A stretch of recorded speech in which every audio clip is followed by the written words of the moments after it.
Hello, hello. Welcome on in. It's another Neko stream. I hope everyone's having a good Monday. As for me, I've slept in most of the day, had a nap, and now I'm forced to play this game that I love. It's going pretty terribly. Hey, Carlfish, how are you? Good to see you, friend. So no real plans today other than classic nostalgic MS-DOS games. I fire up it now.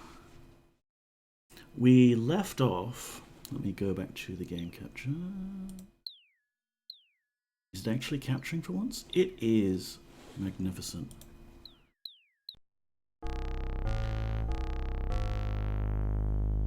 We left off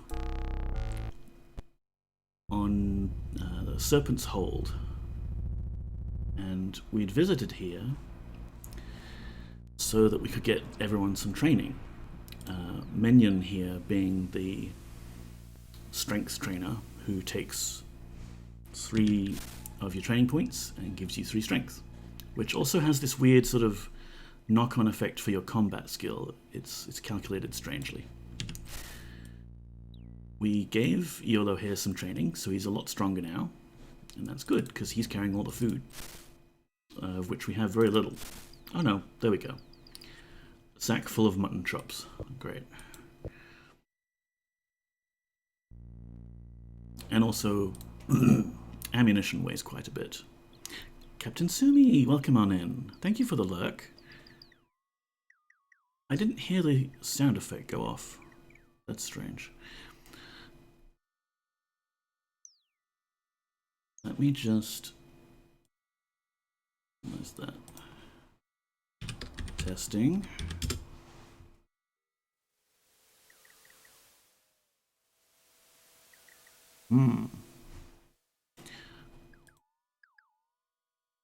WebSocket closed with status unknown. That's not fun. Is something else interfering with my bot now that I've hoisted it into the cloud? Okay, one moment please. Technical difficulties. Let's also get a bit more light on my face. Slightly better. But if I have the game window there, then it's going to be darker. Rest assured, I will sort out my lighting situation soon, because I have a nice hue lamp, and I want to hook it up to the bot so that you all can actually change what color it's doing. But that's, yet another project. I've got to prioritize them somehow, so it's in the works. Where were we? We were investigating why sound effects are broken. Let's reconnect this. I don't know if this will actually keep it alive, though, if it got disconnected previously. So try lurk again. There we go. That's what it's supposed to do. Let me move this window up here, so if it gets disconnected again, I'll see it. Alright. So we've seen Yolo's strength.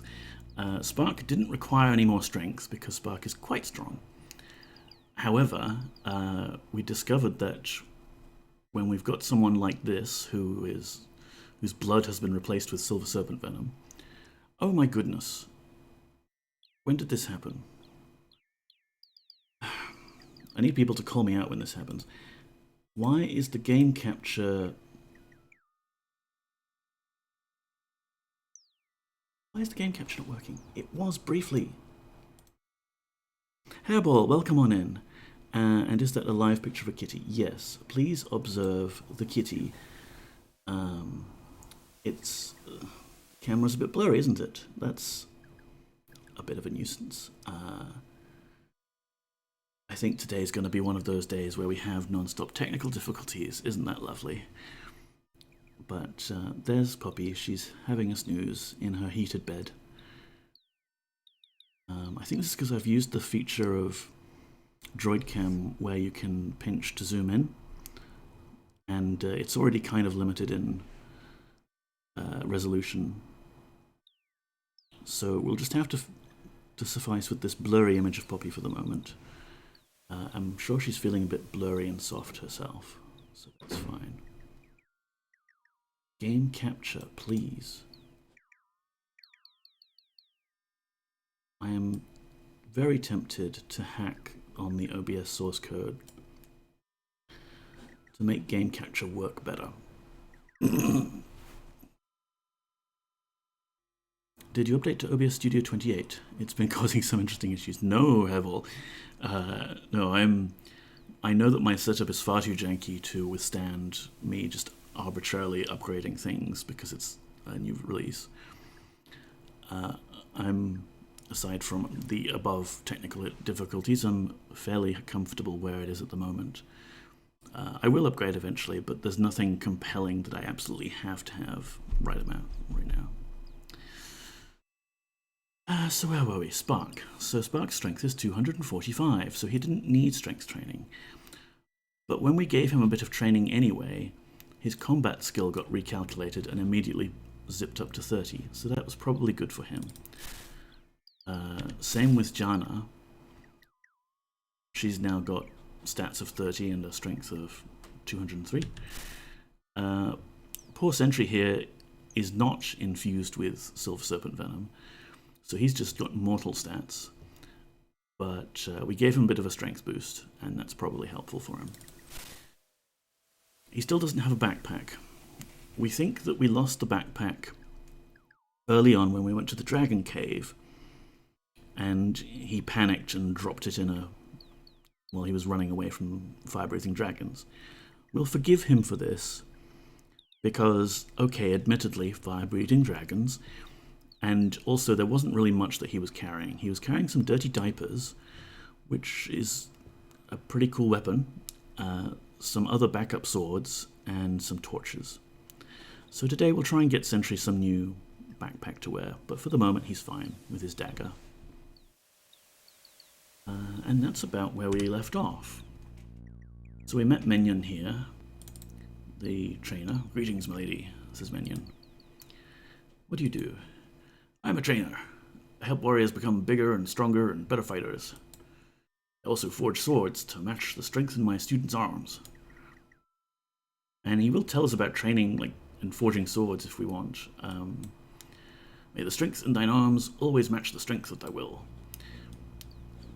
I remember trying to forge swords like he does. If you catch him at the right time of day, he'll be here working in his shop, putting sword blanks on the furnace, and you can double-click the bellows here to stoke the flames, and it's very nice.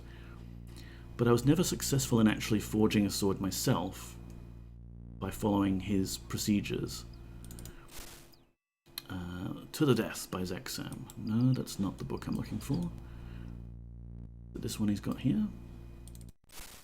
Veteran's Guide to Weapons and Armor, Effectiveness and Value. No, that's not it. We had a look at this before. What about that one? What Colour is Thy Blade? By Menyon. So he writes, he's got a book. The first step in effective sword forging is to fill the crucible with metal. Then, with the bellows, the fire should be made extremely hot. When the flame no longer continues to grow in its glow, set the crucible on the fire to melt the metal. And so on and so forth. So I wasn't ever able to make a normal sword with those instructions, but later, if we do the inspection pack, which we will be doing, we will get to forge a sword of our very own. Yano's hungry. Here, have some apples and some booze.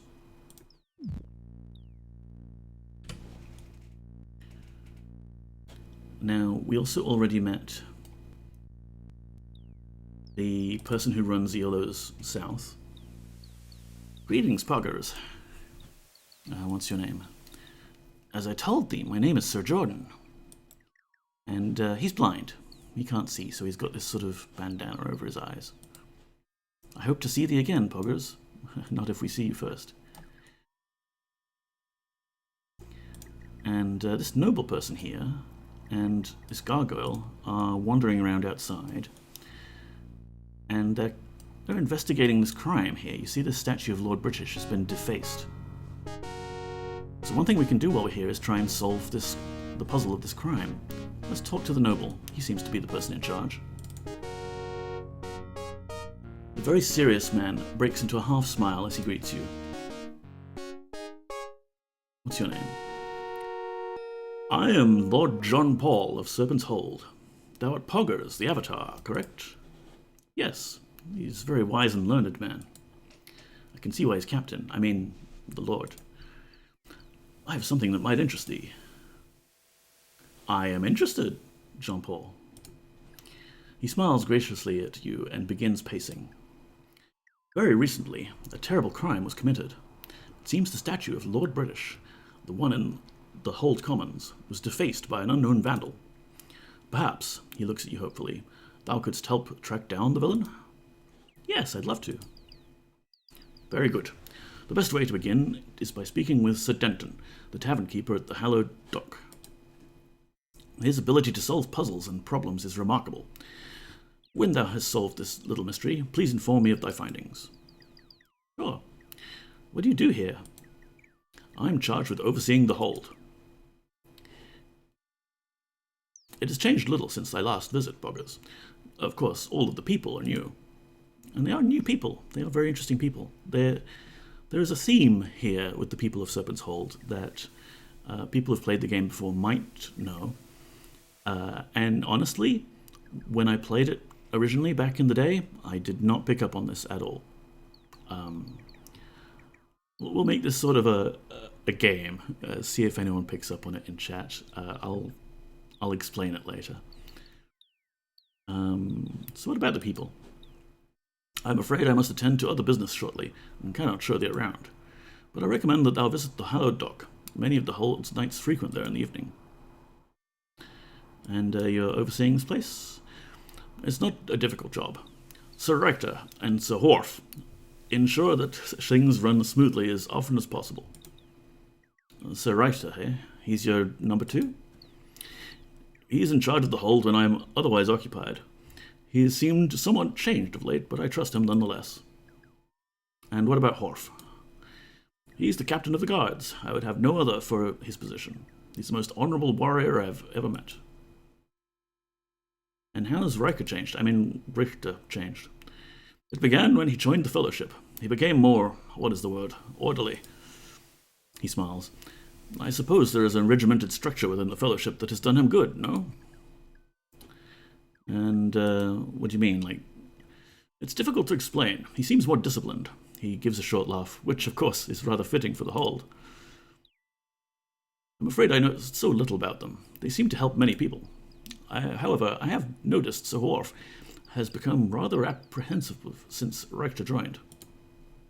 Okay, see you later. Carry on, Poggers. Let's talk to Captain Horf. You see a gargoyle with a very stern expression on his face.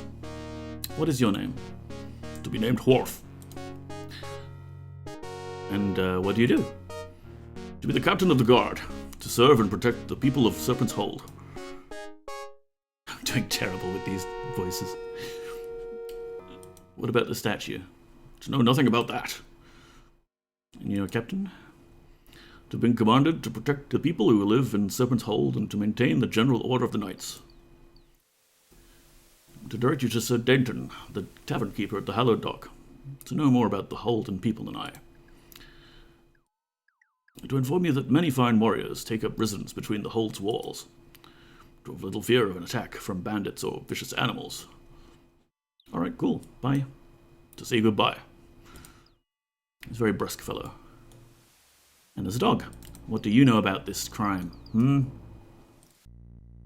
Where were you between the hours of 2 a.m. and 3 a.m. last night, doggy?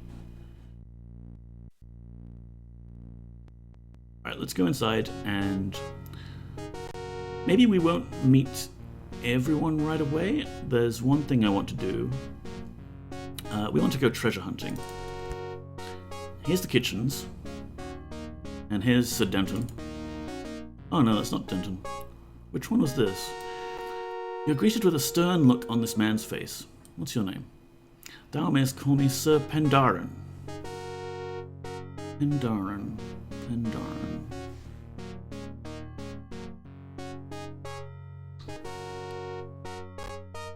I don't know who this one is.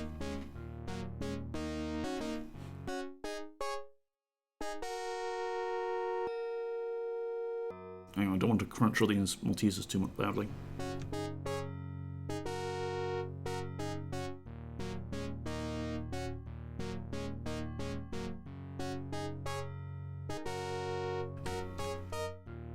I'm a knight here in Serpent's Hold. It is my job to help protect the citizens of Britannia.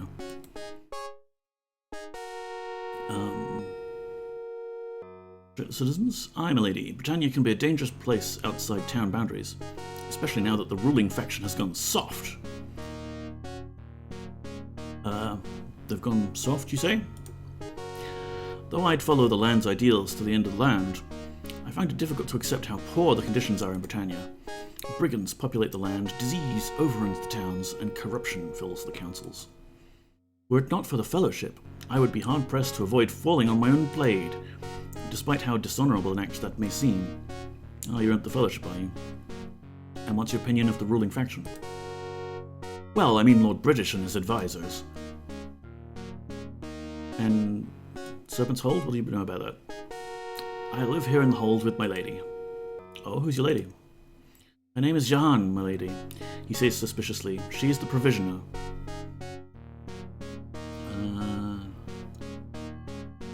I forget. And what do you know about this statue business? Terrible shame, my lady. He eyes you coldly. So we've already kind of met our prime suspect here. A character that I can't recognize from the continuity that everyone else shares, who hates the ruling class. Okay, so this paladin here, this one is Sir Denton. The man before you seems to stare at you blankly, and he's got a helmet on. What's your name? I'm Sir Denton, my lady. What do you do? I'm the tavern keeper, my lady. I sell refreshment to the citizens of Britannia, most notably the knights in Serpent's Hold.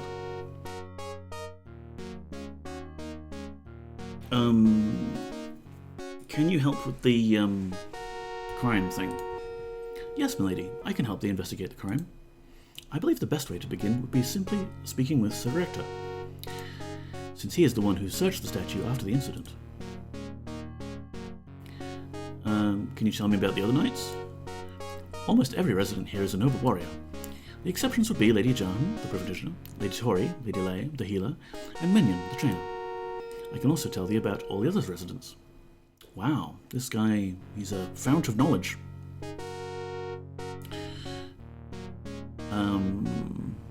Tell me about Lady Jahan. She's the lady of Sir Pendarin. She's begun helping me better my sense of humour. Really? Lady Tori? I believe she's a druid. She was showing me how to be more compassionate than I was before. She's very good at knowing what others are feeling and why they are feeling such emotions. Emotions baffle you, do they, Sir Denton? Lady Lay? Her healing skills are said to be unparalleled. What about Minion? He's the fighting instructor. In his spare time, he likes to make swords. Minion has been kind enough to give me one of his creations. Are there any other residents you could tell me about? Yes, my lady, I can tell you about following people. Tell me about Lord John Paul. He is the Lord of Serpent's Hold. He is a capable leader and a fair man. And Rector? He is second in command to Lord John Paul. He is teaching me how to gamble well. In fact, he began increasing the lessons after joining the Fellowship. What about Horf? So Horf is an excellent warrior. He is a gargoyle that was found by two knights when he was very young. They chose to raise him as their own child. He is very honourable. What about Sir Jordan? Despite his blindness, Sir Jordan perceives objects around him very well. He is an excellent tinkerer and can repair many items. What do you think about Sir Pendarin, then? Sir Pendarin is a knight of the Hold. He is very friendly, but I've been told he can be overbearing at times. Yeah, how come Horf has a Gargish accent if he was raised by humans? So Horf has chosen to use the Gargish syntax of our language so he may better maintain his cultural ties. And what do you think of the Fellowship, Denton? The Fellowship is a 20-year-old organization that holds many festivals, parades, and celebrations. In addition, they maintain a shelter in the town of Paws. They have an underlying philosophy called the Triad of Inner Strength. This triad is broken into the 3 principles known as strive for unity, trust thy brother, and worthiness precedes reward. I will now explain the meaning of each principle. This Denton fellow is really long-winded. Strive for unity seems to mean that the Fellowship wants others to work together for the weal of society. Trust thy brother implies that each person should not question the actions of others.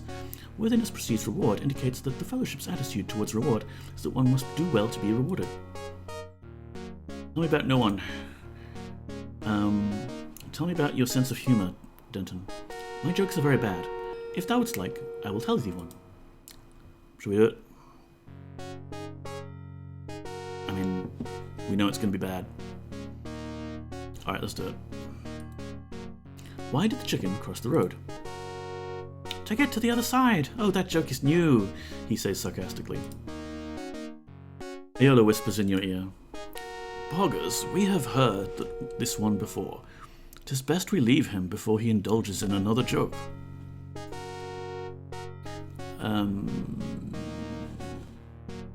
Yes, to get to the other side. We know this one, Denton. Oh, thou hast heard it before. Well, what do you sell here? What would thou like choose to buy, milady? Well, you've got a lot of fish there. Let's have some trout. Trout sells for 3 gold for 1 portion. Dost thou find the price acceptable? Yes. How many dost thou want to purchase? Let's just buy like 10, I don't know. Very good, milady. Dost thou care to buy something else? Alright, that's pretty much all we can talk to him about, I think. Good day, milady. There's a bunch of trout on the table here that we could also snag. So why don't we just do that? Yoink. Can't grab that one. And then there's this one here, which is actually a body. And if we look inside it, oh, there's a key. How about that? And while we're here, let's give Aola all of this fish. It's kind of important to keep the avatar's inventory relatively uncluttered. Thank you, Calfish. I actually have a bang fish command that you could use for that particular one.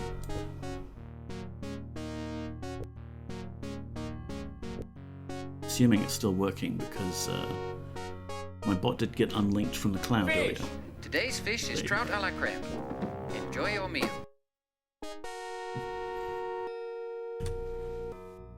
Alright, we have our fish, we have our key. Let's find out what it opens. We already came here last episode and we unlocked this chest which had a bunch of reagents in it. With a key, today's fish is comes trout a la creme. all the way over here, Enjoy your in the meal. middle of the desert.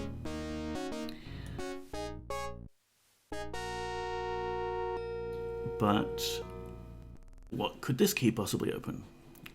Well, we'll need to go back to our boat.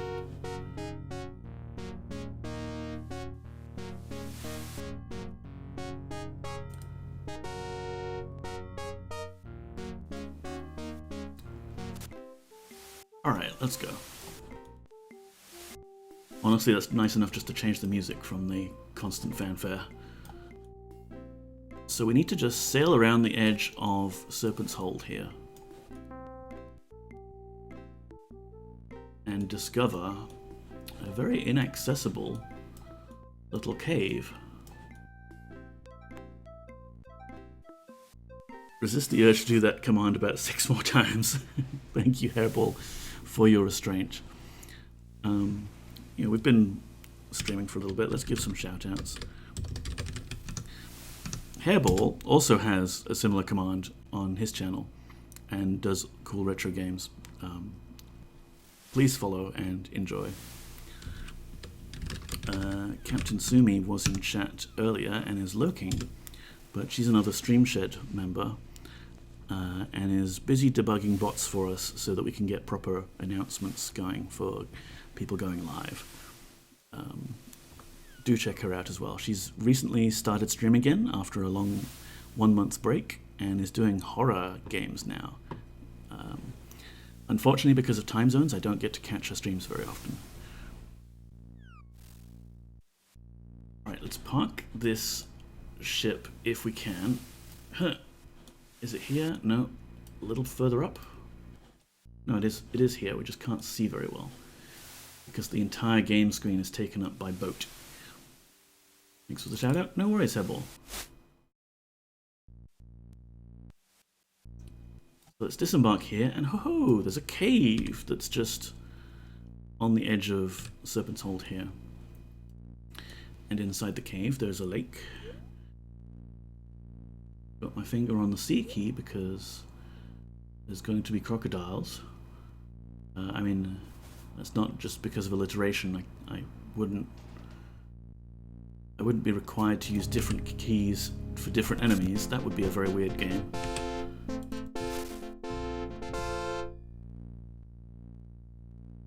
C is for combat, but also for crocodile.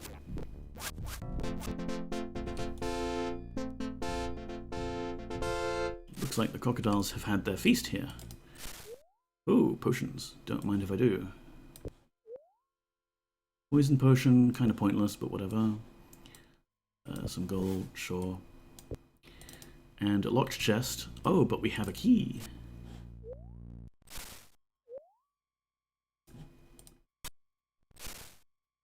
And inside the chest is another key. Hooray, let's swap them. So it's a pretty roundabout route.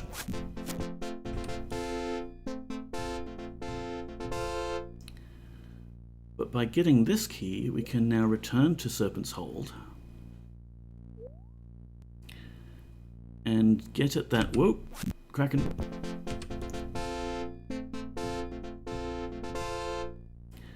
Get at that cache of goodies that we saw earlier. I think the gangplank is blocked. Yes, the boy is in the way. Come on, let's get on the ship, please. YOLO, have a seat.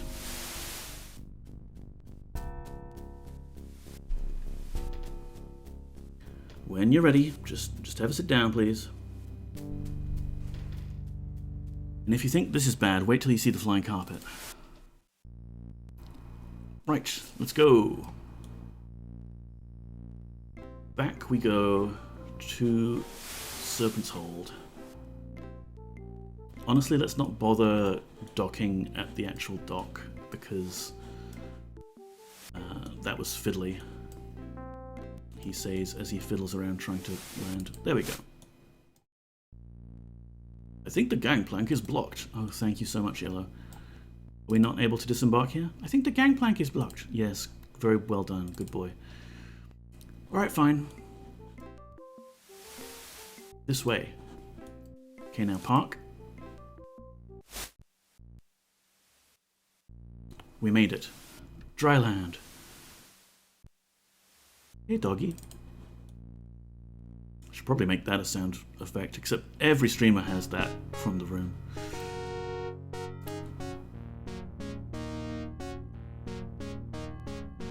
So while everyone is busy with their lunch, not that it's necessary. Actually, I guess it must be evening time now. Yeah. While everyone's busy with their dinner, we can sneak in here and help ourselves to all of this nice magical loot. We've got a magic sword, another sword of defense, another sword of annoying crackly noises, a juggernaut hammer, a magic axe, another great dagger, and the Magebane sword. Don't mind if I do. I might take that one for myself in case we fight something particularly annoying. Sentry has that sword, the great dagger. Jana could start using a dagger as well if we wanted, or I feel like we could give her the juggernaut hammer, honestly.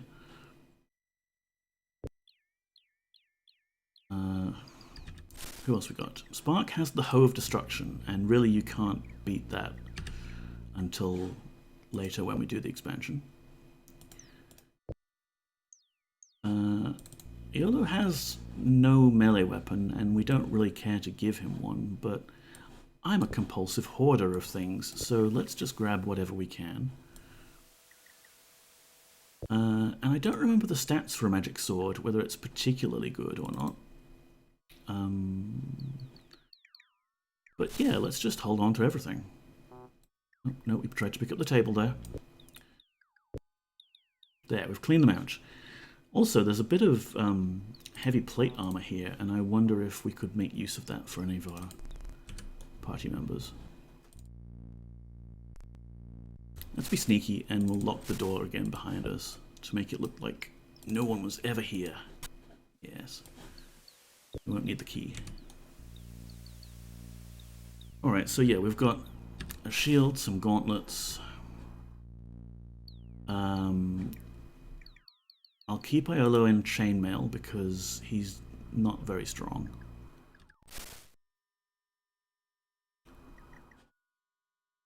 Spark, kind of fine. Jana is now superhuman and can hold on to a bit more of heavy stuff. And I'd like to go hunt down some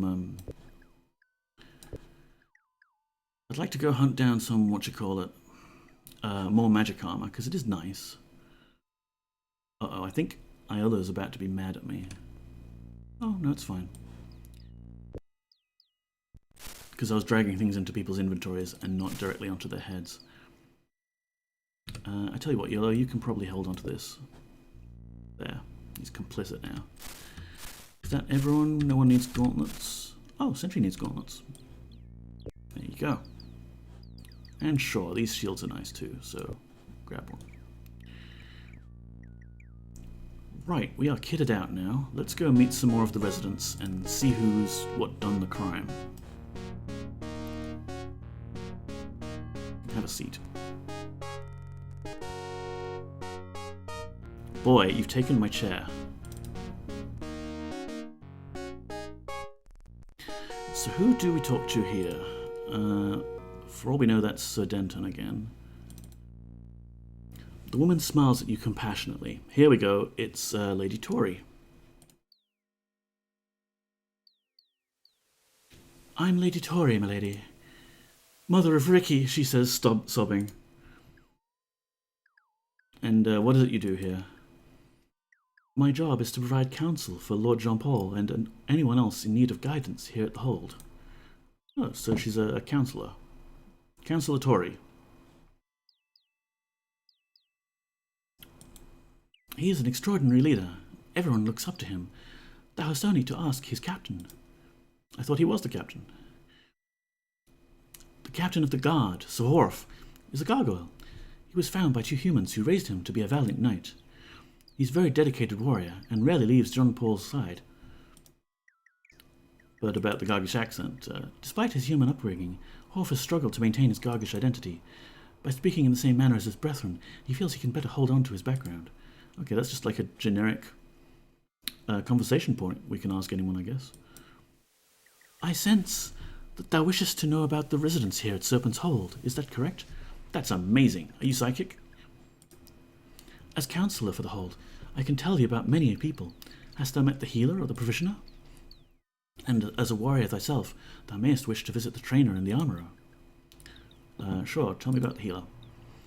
Lady Lay is very skilled as a healer. I have yet to see her lose a patient. Well, Sir Rector has changed much recently, ever since he joined the Fellowship. He seems a little less compassionate. I know Menyon least of all. He is very quiet, spending most of his spare time weaponsmithing. The tavern keeper may know more about him. Her name is Lady Jahan. She is a lady of Sir Pandaren, she says, with a gleam in her eye. Why do you have a gleam in your eye for Sir Pandaren? He's a brave and hardy fighter, and, she smiles, he's also a bit on the attractive side. Oh, Tori. Tell me about this Ricky person. My poor baby boy, he was taken one night by cruel harpies who wanted a child for their own. I know not where they have taken him, but I've heard some of the knights mention that a group of the vile women birds cluster around the Shrine of Honor. But they have not yet been able to defeat them, she sniffs.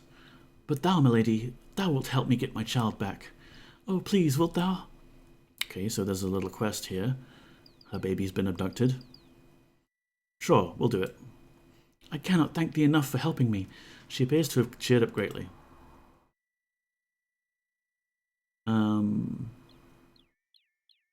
Yeah, tell me about the tavern keeper. Sir Denton is the most astute man I have ever met. He's the only one I cannot sense. And I have never seen him remove his armour, she shrugs. And what do you know about the statue? She appears thoughtful. When the incident was brought up to everyone here at the Hold, I remember Sir Georgian becoming a bit nervous. Perhaps thou should speak with him. All right, we'll do that. I sense thou hast pressing engagements elsewhere. I bid thee farewell. And this would be Lady Lay, I believe. Lady Lay. This attractive woman gives you an approving look.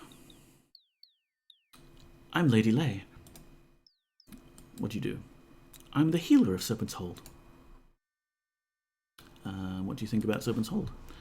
Lord Jean-Paul is in charge of keeping the order here, but Sir Denton would be an even better source of information about Serpent's Hold. He's an easy man to find, for Sir Horf hardly ever leaves his side. Watch for the tall, muscular gargoyle. If thou hast business about the town and are not able to locate Jean-Paul, thou mightst wish to speak with Sir Rector. All right, tell me about Denton. He's the tavern keeper at the Hallowed Dock, just inside the Hold's doors. He's wonderful at remembering and discussing important facts. What do you think about Horf? He was found at a very young age, apparently abandoned by his father. Two people took and raised him as their own. As thou can see simply by meeting him, he's a very noble person and a stout warrior. And Richter. He's the armourer. His shop is at the back of the Hold. Can you heal us? I'm sorry, but I have too many other patients to help you now. Perhaps when I next open my shop. Okay, bye. Farewell, milady. And who's this? This is John. The woman greets you with a curtsy.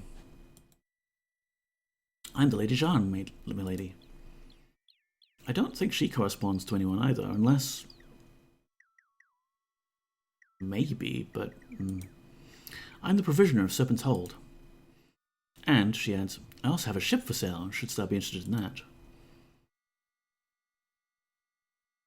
I came here on a ship, so, no. In fact, the only way to get here... There's no moon gauge. The only way to get here would be by ship or by magic carpet. Well, it was once the magnificent Constellation. However, it was destroyed by the ship's captain himself to prevent it from falling into the hands of attacking pirates. Ooh, pirates. There's that ship that I was looking for last stream. I know where it is now. We could go raid some pirates too. Just for fun. What little remained was built into an even finer ship, the Dragon's Breath. Art thou interested in purchasing it for 600 gold? No. Perhaps sometime in the future, milady. So what do you know about Serpent's Hold? Most of us here are knights, noble warriors, sworn to protect Britannia and Lord British. My known lord, she beams with pride, is such a knight, Sir Pandaren. Oh, he's sworn to protect Lord British, is he? You didn't seem to have a high opinion of him. We met 3 years ago. He's quite brave and strong. I just love to watch him fight, she smiles. I'm not really sure he will mix well with the rest of the Fellowship, though. What do you think about the Fellowship? It's nothing, really. He was just a little more individualistic before he joined. I do not think there's anything wrong with the Fellowship necessarily, but I did not expect it to be something that would capture Pandaren's interest. Okay, good. We didn't get a big lecture there. Tell me about some knights. With but a few exceptions, myself included, all of the warriors here in the Hold are knights. Thou mayst wish to speak with Jean-Paul. He is in charge of Serpent's Hold, and he might be better able to show thee around. You love to watch your husband fight? He and Minion used to spar together after their exercises. It was a beautiful sight, milady, she says, blushing. What do you mean he used to? At the time, Pandaren was the only man who could keep up with Minion. Now that Minion has begun instructing others, he no longer has the time to practice with my lord. Oh, that must suck. Ultima 7. Hello, Sonnevald. Yes, it's more Ultima 7. Much like my UFO Enemy Unknown stream, this is going to take me a while. For the foreseeable future, this will be my Monday slot. Part 7, yes. Well, it's Ultima 7 Part 1, The Black Gate, Part 7.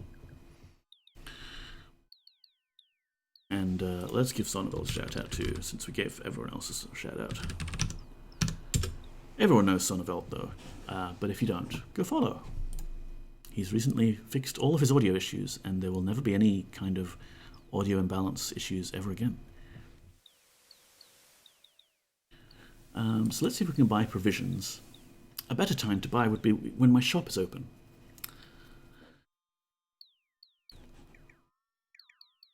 May fortune follow thee, my lady. It's kind of nice that the world feels more real, that shops open and close at different times of day, and people will be too busy to actually sell goods to you. It can be a bit of a nuisance, though, when you actually need to buy something, like a backpack for Sentry here. Oh no, thank you, allegedly. Well, we'll see. And it's cool, like, you know, people are eating their food here. There's someone eating potatoes. We could probably just snatch it straight off of their plate if we wanted to. Yoink. I mean, if we really wanted to, we could hang out here, watch everyone get served food and drink, and just keep siphoning it off as a way to get some food for our party that seems to be always hungry. Ultima 9 felt extremely basic in comparison. Oh, Sonneveld, I have opinions about Ultima 9. I was really hyped for it back in the day, and slowly got more and more disappointed. See, Jana's hungry already. When do we eat? Alright, party, let's eat. Lots of people have opinions, funnily enough, about Ultima 9. Yes.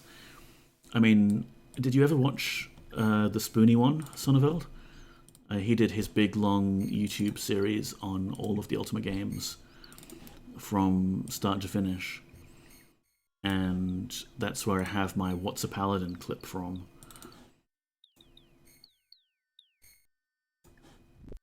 But my opinions pretty much align with his. I think 7 was the high point of the series.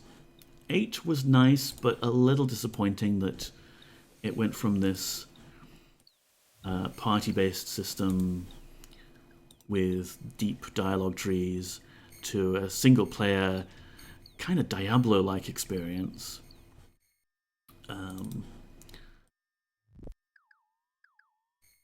Oh, I know of it, I think, but haven't watched. Yeah. Hello, MZZ. How are you? Party-based system. Yes, it's based. Everyone also knows MZZ, so you can go continue follow her if you like. Oh, I'm just trying to feed random people in the inn now. Just trying to cram fish down that guy's throat. Which of you are my party members? There you go. So Ultima 8 was nice, and it did have a few voiced things for the various bosses of the game if you were playing the CD version, which I had. But yeah, it felt like a very lonely experience, and I suppose that was kind of the point. The Avatar is isolated and doesn't have his friends around anymore, which is, you know, it's a thematic choice, sure, but I think it was also a technical choice that they didn't have a big party member system. 8 was pretty dire when I first played it, but the patch and faster machines made it at least playable. Oh yeah, the patch. I remember the patch, Carlfish. There was that whole jumping puzzle sequence which was like basically impossible without the patch, because you would jump straight forwards X meters and the patch enabled you to, I think it was middle click or double right click to jump to a targeted area, which made those jumping puzzles a lot more bearable. You're off to bed now. Have a great one. Thanks for coming along, Hairball. Have a good night. The loading times between zones or when you died were awful. Oh yeah. And I remember having trouble just installing it. It was jump 2 instead of jump small, medium, large. Yeah. And all of like the jumping was like instant death if you messed up, because the avatar can't swim. Yeah. Who hasn't eaten yet? We fed the boy, we fed ourselves, we fed Jana, we fed Sentry. Yellow, you done? Thundercats! Ho!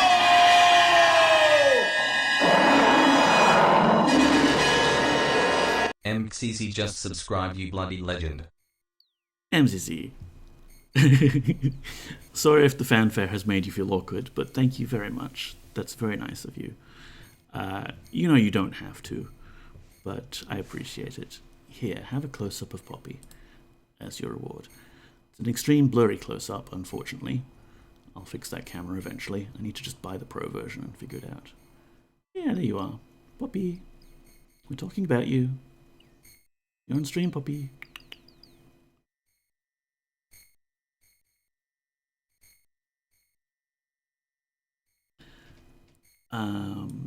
Where are we? We've eaten.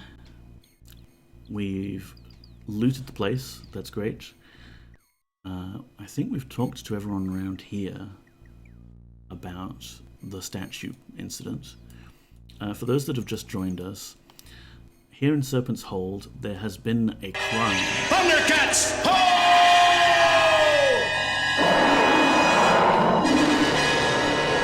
Techie0B just subscribed, you bloody legend. Techie Rob, hello, how are you? Thank you very much. That's very kind of you. Again, you don't have to, but I do appreciate it. Let's give Techie Rob a shout out too.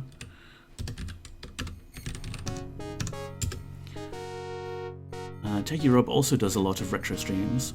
That was slightly louder than I anticipated. Yeah, I might need to adjust the volume there. Thundercats! Ho!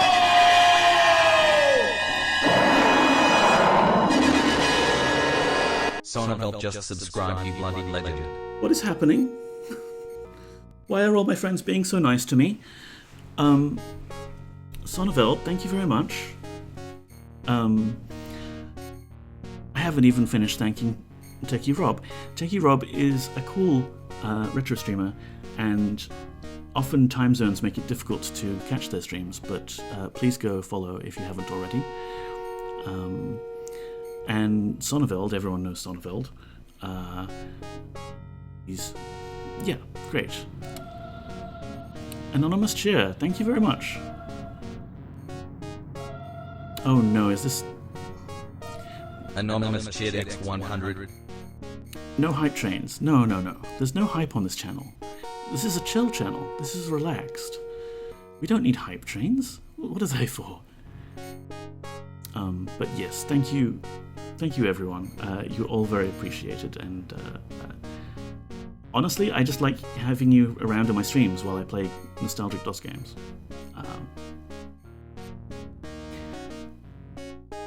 Let's move on so we're off of this music trigger. Chill hype, exactly, yes. We are extremely hyped for things like naps and reading a book while it's raining outside.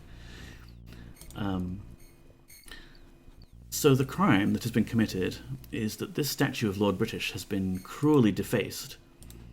And there's stone chips around and there's some blood.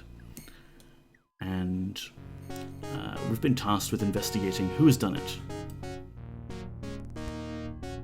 Hype, bar, humbug. Exactly, Sonneveld. Exactly. Who needs this hype train these youths are doing these days with their TikToks?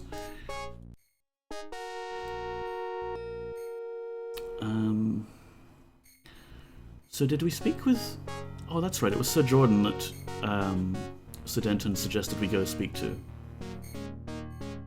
And he might be in his place of business. Nope. So he is, in fact, the fighter that's sitting here. Greetings, Poggers. What do you know about the statue? He looks defensive. I had nothing to do with that. But I will tell thee that on the night of the incident, I heard the sounds of scuffling in the commons. And later, on an evening, I heard a woman cry out as if in surprise. What did this woman sound like?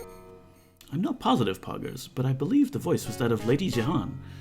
He nods his head knowingly. Someone has lost their sense of unity. Okay. I hope to see thee again, Poggers.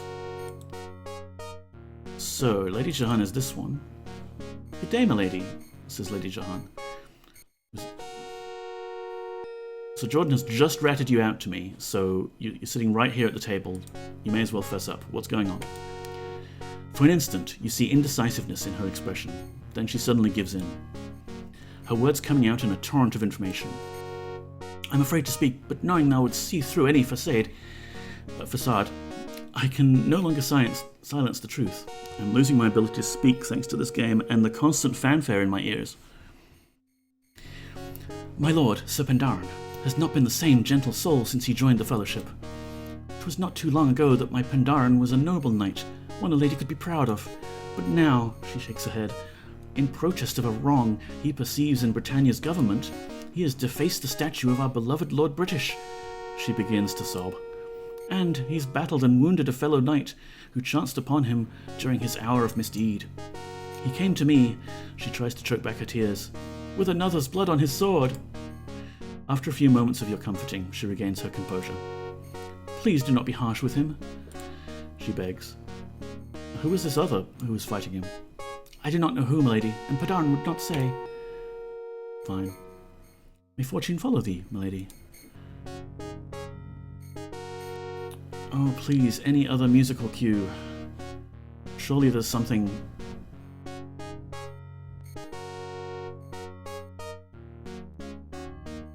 Here at the docks, can we get on the ship and start the sea shanty one? Thank you.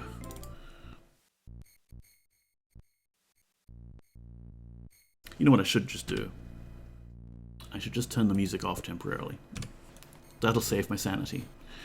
You know, when I was setting this game up to get it ready for stream, I was derping around with DOSBox staging, and I tried the game out, and okay, yeah, it's cool, and then, wait a minute, where's the sound? None of the sounds are working, and the opening cutscene has the subtitles. What's going on here? Oh no, have I broken it? So I reverted back to my regular DOSBox, and there were still no sounds. Oh no, I've broken it. Why did I not just take a backup of the whole directory?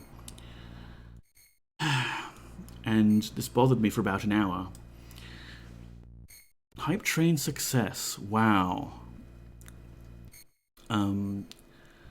Thank you very much, people.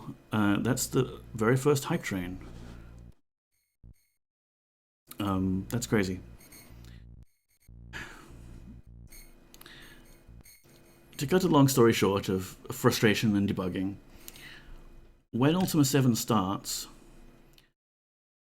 and it doesn't detect that you've got a sound card, it switches all of the music, speech, and sound effects off.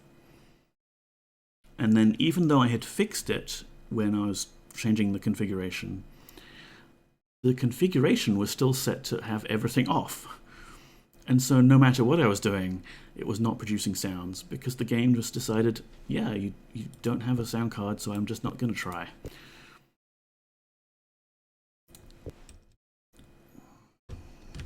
We found the culprit.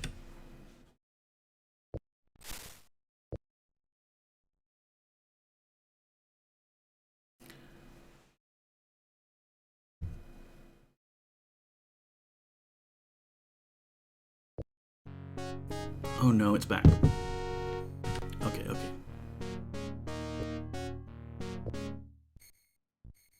Sanity. So now we need to confront Lord Pandaren. Is it this one, or is that Data? I'm in Denton. Milady, he nods at you. We take it for granted how easy sound is these days. Used to be a nightmare. Yeah, checking your IRQs and your port numbers, making your Sound Blaster drivers loaded. Welcome in, Gareth. How are you? Milady, he nods at you. I know it was you what done the statue. Terrible shame, milady. He eyes you coldly. Thou didst do it. What? Thou art accusing me? Preposterous. I had nothing to do with it. Your lady, right on the table over there, just confessed. He shakes his head. Thou wouldst take the word of a woman over that of a knight of the hold? Hey, Pendarn. Chill. Thou art lower than a worm. Oh, jeez. This guy needs a good killing. It's quite a lot like Monday today. ZZZZ. Oh, yes, it surely is. I've spent a lot of today sleeping, and I still don't feel properly, awake. But, hopefully, I'll be able to rest up tonight and go through the work week. He glares at you for a moment, and then his expression changes. All right, he says. I'm the one who defaced the statue, but only because the government has become so worthless and soft. Yeah, I can see how defacing a statue makes a really bold statement that the government's going to pay attention to, you dumb shit. He quickly turns away from you, ashamed. If thou dost think it best, he sighs, tomorrow I shall beg forgiveness from my fellow knights. No, the sentence for defacing the statue of Lord British is death, my friend. 'Tis best. Nodding his agreement, he sighs again and turns away. Oh, and now suddenly everyone is going to bed, I think. Come back. Don't. Come back. No, just stay awake. I need to talk to you. I need to hand in the quest. Sorry to follow you to your bedroom, Captain Jean-Paul, but I need to hand in this quest. Good day to thee, says Lord Jean-Paul. Sir Pendarn is responsible. He appears puzzled.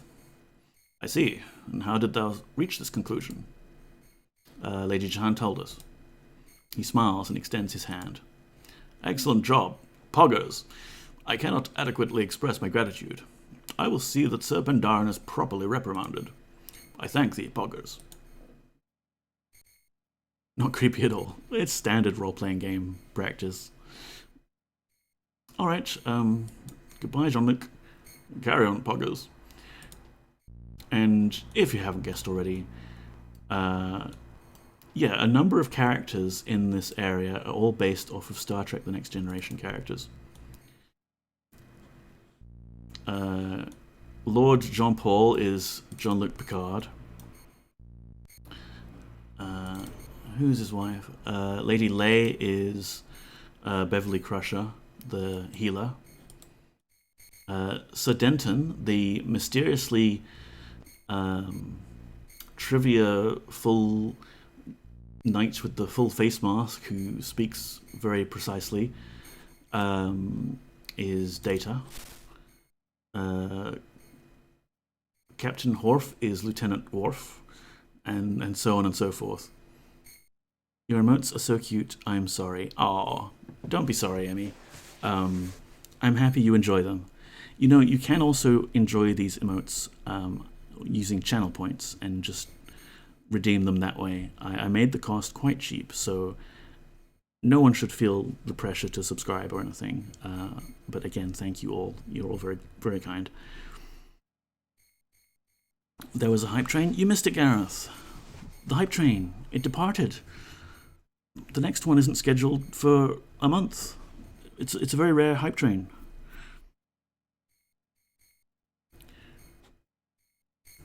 Anyway, so let's just yoink a few of these ingredients, because why not? These bandages have been kind of ineffectual, but, I mean, it's something, I suppose. Typical Australian trains. We should be happy that it got off the platform at all. So this is Worf's room. This would, I think, given the painting of the naked lady on the wall here, I would guess that this is Sir Riker's room. Oh no, it's Minion. No, this is Riker. We actually hadn't met him yet. You see a dashing young man who turns to greet you. I'm Rector, a knight of the hold. Who wouldst thou be? We're Poggers. I'm happy to meet thee, Poggers. What do you think about the Fellowship? The Fellowship's a group that has been gaining much popularity in recent years with the people of Britannia. While on the surface, it's the usual spiel. It appears to be a scholarly society studying philosophy. Its teachings have the power to forever alter the shape of Britannian society. Ceremonies are deeply moving experiences. Thanks. Pleasant journeys. Remember, trust thy brother. Huh? Telephone? I'm getting a call from Singapore. +65. I don't know anyone in Singapore.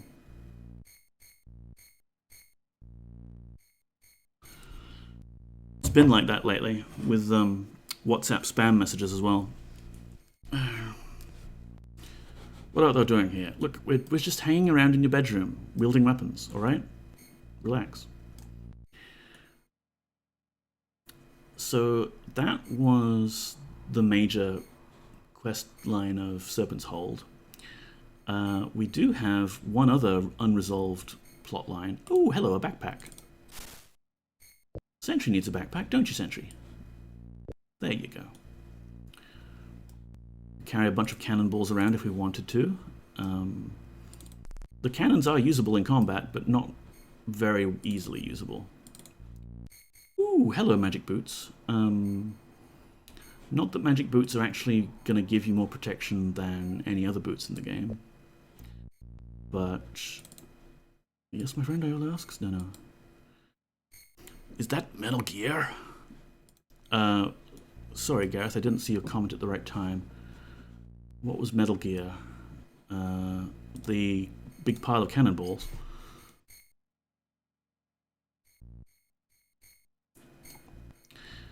Where was I? Yes, you.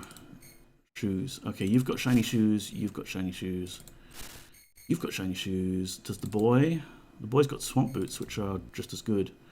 So we don't really need to steal those shoes at all. There's no reason for us to do that.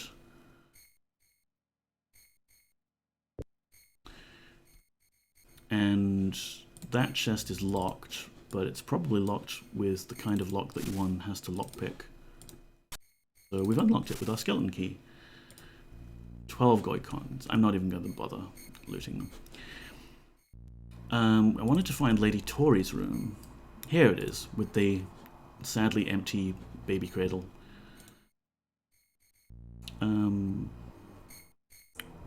Oh, is that Metal Gear your ringtone? Yes! Yeah, Gareth, that's the codec sound from Metal Gear Solid. I've kept it as my ringtone for a long time now. The only other ringtone I can really remember using in the age of smartphones where we could choose our own instead of having to like pay for a Nokia ringtone is a rather absurd clip I clipped from Azumanga Daioh. And I had that as my ringtone, but it was fine because no one had ever called me.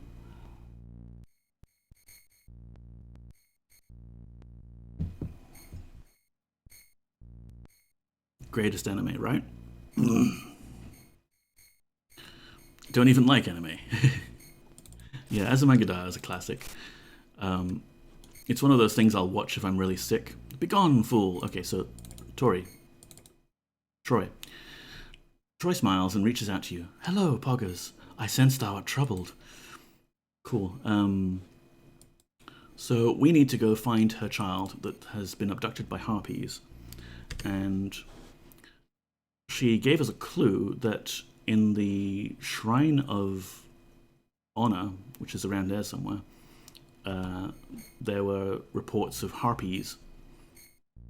And perhaps like we could go over there and defeat the harpies. My current ringtone is Nook Phone. Oh, nice.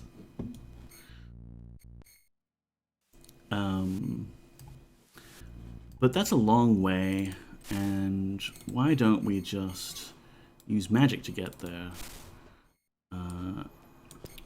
Which of us has the stones that we picked up?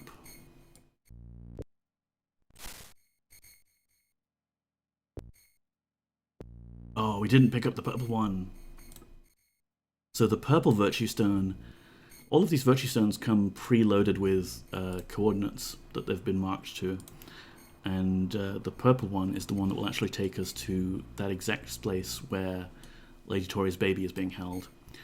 So I guess we'll actually have to leave that for another day, or we'll do it later on.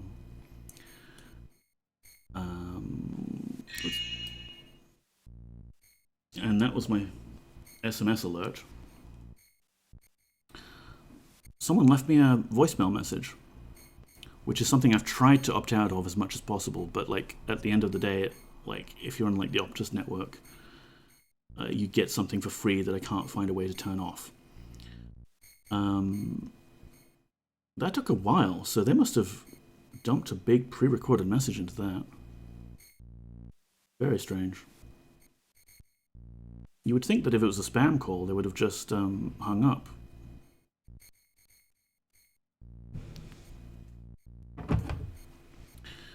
And yeah, my current SMS alert tone is the stealing item noise from Thief the Dark Project. Anyway, what do we want to do next? We want to eventually go there and rescue her baby, but in the meantime, if we've got the ship, there's some more treasure to be had at an island there. And you remember perhaps at the very start of the playthrough, we were talking to one of those parrots and it goes, "Oh, I know where the treasure is hid." And you hit the parrot on the head with a mallet and it says, "Okay, okay, I'll talk.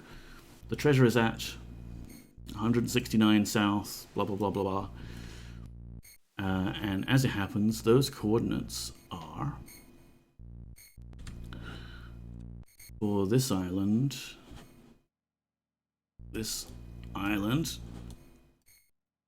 right here.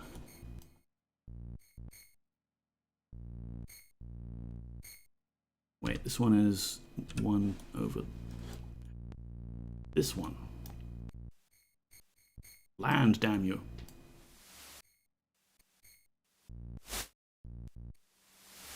I think the gangplank is blocked. Yeah, great, thanks, Spark. I'd like to see you park a ship like this.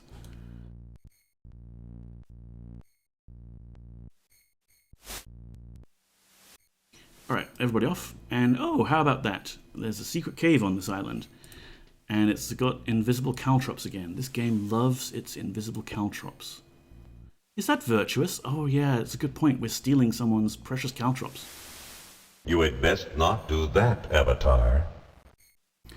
Come on, game. These caltrops do not belong to someone. Must we do this? Would you rather walk on them, Spark? Yeah, there you go. Ouch. Anyway, we've made it into the secret pirate hideaway. And there's a secret dead pirate here, which we can't get to because our companions are helpfully in the way. Ow, there's a ghost. Okay, that was quick, but we killed the ghost. It's fine. And I'm having a lot of trouble navigating with everyone here, such that they're not going to step on the invisible caltrops that they don't want me to steal. Is that even visible from the entrance? I don't think it is. It's hidden behind this cliff face, so no matter what we do, we can't actually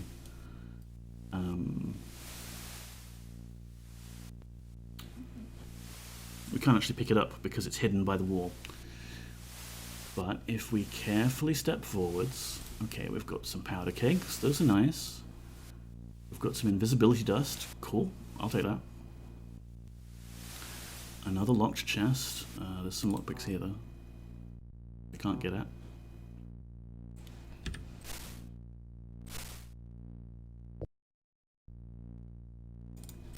Can we use this key?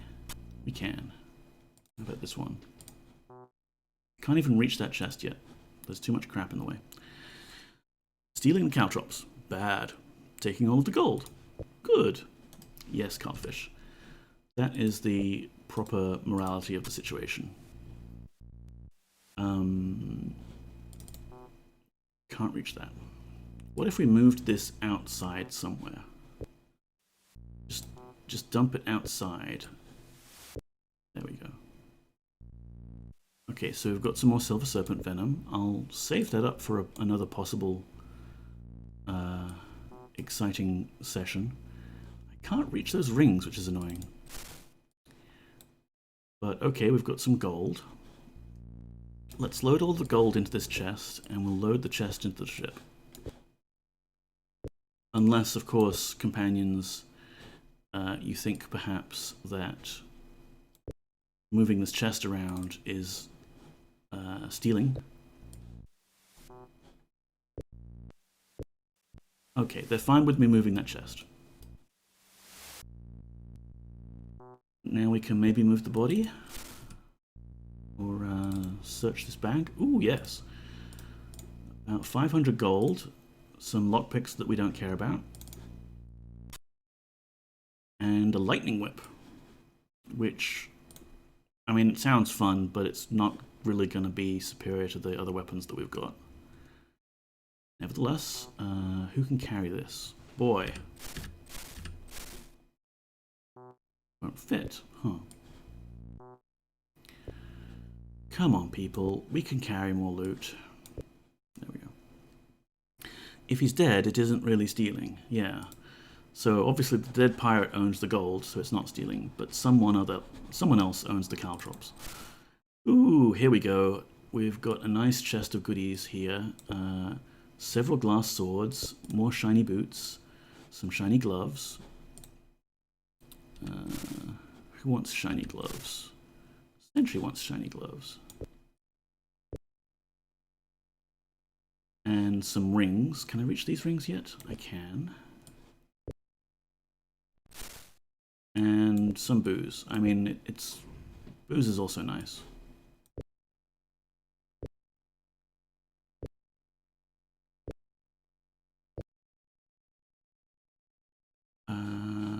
So where was Spark?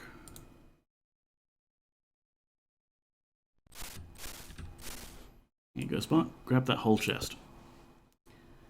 It is so nice having a incredibly buff helper like Spark to just carry all the things for us. That said, I will stash some things in the chest here. Dangerous Dave! Hello! Welcome on in. How are you, friend? We are looking for treasure. And we found some treasure. Which I will sort through off-screen to spare you all from having to deal with inventory management for too long. Yo, James Neko. I'm doing good, thanks, mate. How are you? I'm alright. I had a big nap today. So, I mean, that was really the high point of my day. Let's turn the music back on. I think we're safe now.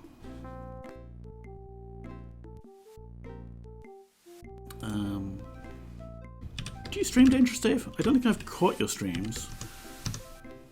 But time zones may be an issue there. No game. Ah, that's a pretty good game, that one. I like it.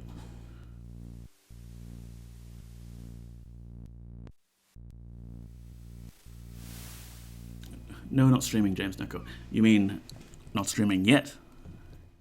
We'll get you eventually. So that was the little pirate treasure island. And there's another island over here that I just want to show off briefly. Because it's another of those islands that has like no in-game purpose. You don't need to visit it for the plot. There's really nothing here except a cool house. And back in the day, when me and my sister played the hell out of this game, I think the gangplank is blocked. Thanks, Sentry. I think the gangplank is blocked. Thank you, Spark. Yes, Poggers, John asks. I'll fix the gangplank.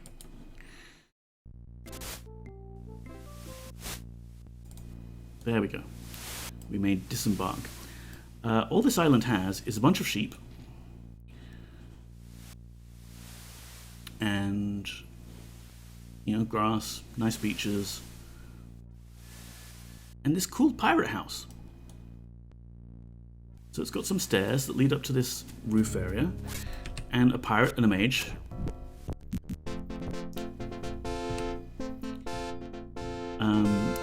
But yeah, we could kill them and take their house for our own, really. The only downside is that because these people, they're not real NPCs, they're spawned enemies. They'll basically be here every time you visit the house. They'll just respawn after a while.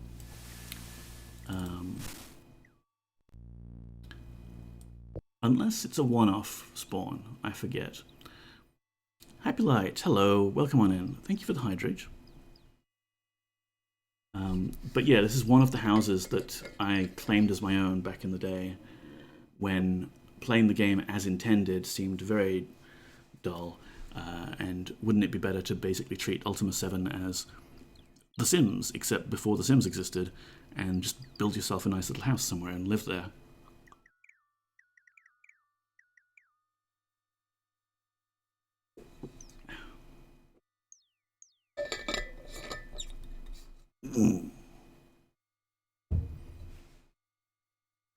So this pirate has dropped a chest and some random leather stuff we don't care about. This pirate has a backpack with some gold.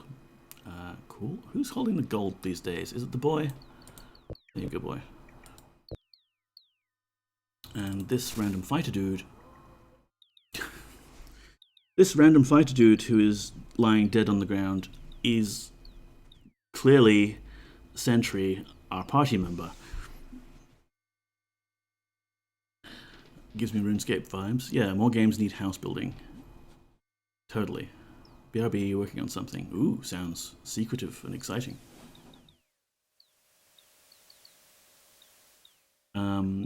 Okay, so we have one minor problem here. Dead party member. Let's learn from the lessons of the past and just take his backpack off him before we try and resurrect him. Right, let's take a bunch of stuff off of him. There. Now, since we have Jana in our party, she can actually resurrect people, in theory. So we might not have to drag Sentry's body all the way back to Lord British. The trick with Jana is that once you ask her for a resurrection once, she tends to just never offer it ever again, and claim her magical energies are drained. So you get one for free, but then that's it. Which of my services doth thou have need of? Resurrection, yes, you saw Sentry die just now. Indeed, thy friend is grievously wounded. Make room here, and I will heal them to the best of mine abilities. Since I am travelling in thy group, I shall waive my fee. So, you know, free resurrection, it's not bad. Breath doth return to the body, thy comrade is alive. Thank you. Goodbye, my lady. So in theory, Jana is a really overpowered party member to have. But in practice, if I were to ask her again, she would say, oh, you know, mystical energies, need time to recharge, can't do this right now. I used to think she was just being stingy, but apparently it's a bug, and she's supposed to replenish her magical energies after you visit an inn. Except who visits inns? Like, we have a bedroll. I can sleep on the ground. The rest of my party can stand around watching me while I sleep. We don't need to actually pay for a room at an inn anywhere.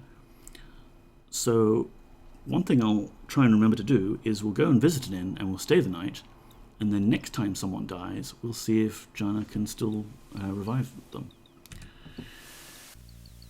But for the moment, we've got several locked chests here. But okay, there's lockpicks right there. Oh, right! It was trapped. I forgot that chests can be trapped.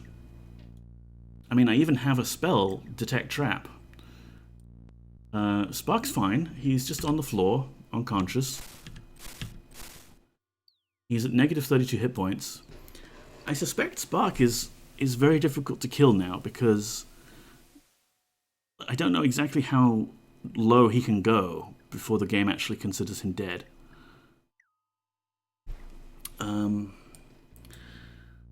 Okay, well, yes, Poggers? John asks. Can you heal the boy? I'm sorry, I must wait a while before I can heal again. There you go. Bye. Goodbye, milady. Well, I can heal.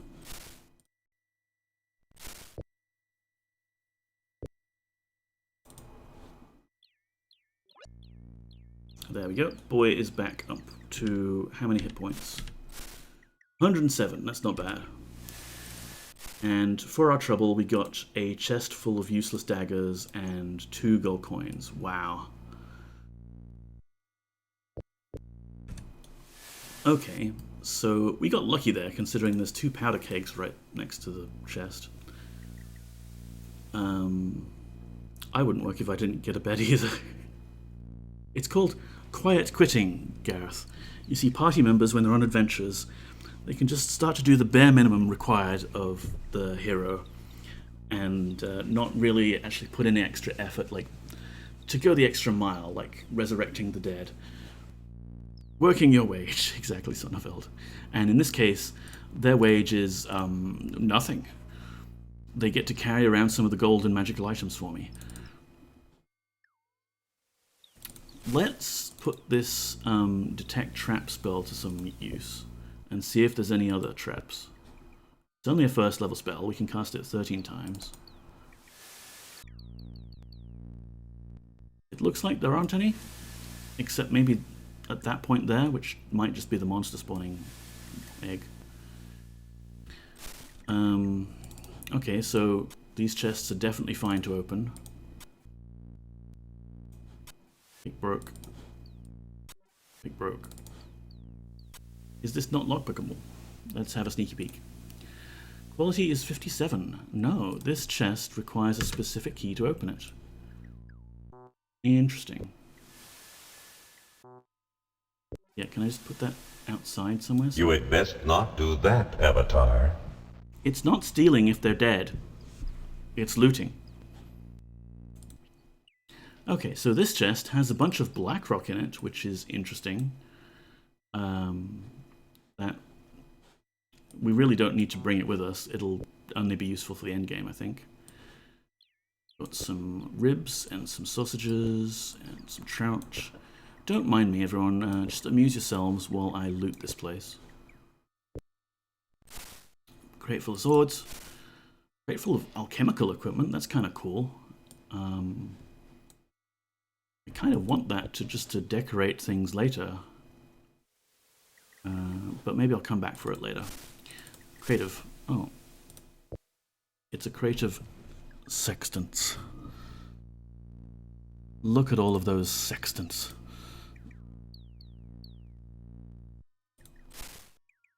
And some more weapons. Oh, here we go, though.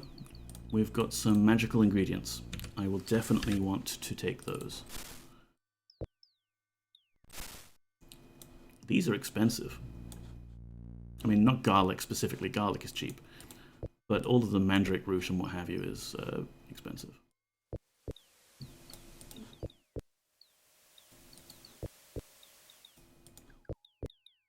Resurrection does look like it would need a decent penalty rate.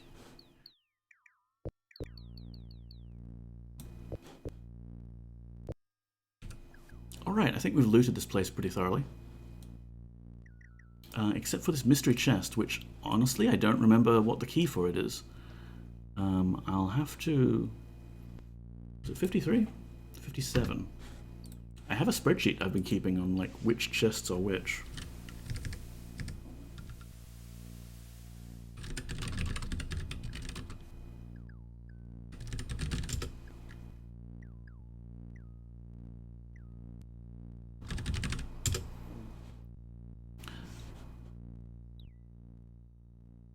So we'll come back for that later, perhaps, when we find out where the key is.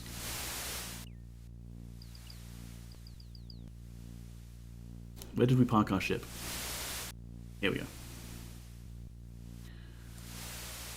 So that was that little extra pirate island, and we figured out that the pirate ship that I wanted to go loot is around here on the map. So let's go take on some pirates. Nope, those are Kraken. And that two now should go through.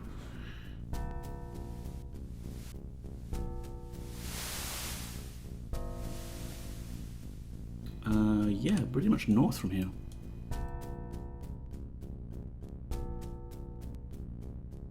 Nope.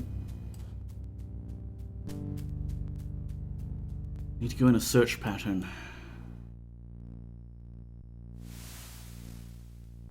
Back in the day, I used to run into that damn ship all the time. There we go. Okay, stop, and can you shoot that guy, please? Thank you. Combat is so fast-paced in this game. It is ridiculous. Really, I need to lower the cycles, but then the rest of the game feels too sluggish. Okay, we can't lower the gangplank there. I think the gangplank is botched. Yes, well done, Spark. Just scooch out of the way slightly. But now we're going to be too far away. Also, that's blocked. Perhaps we need to approach from the other end. Look at all the daggers that pirate threw at us. Oh, he's alive again.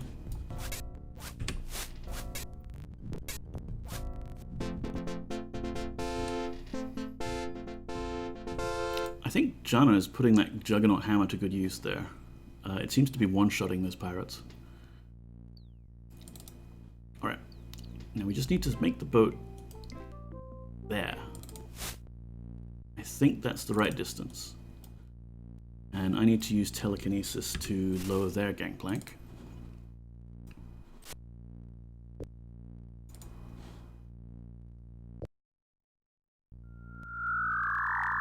And now we can board them. No, we can't. Damn it. What if we... Do we have anything in here that would be useful?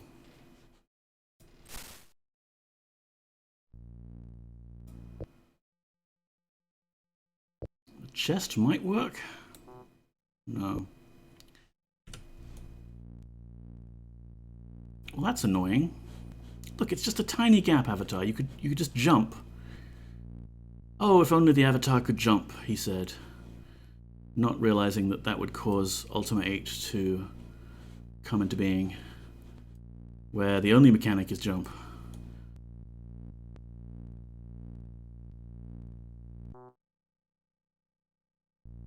The thing is, the ship kind of moves in these enormous increments of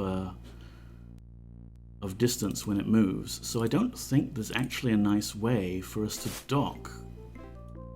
Like, we can scooch up close to the ship there, or we can be that close.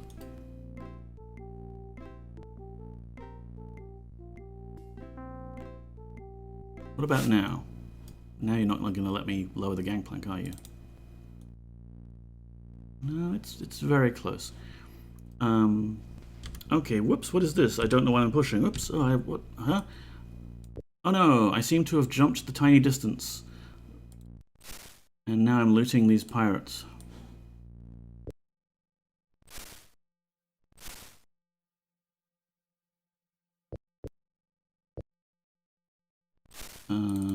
Key. I should really keep that key more handy. 4 gold coins, really?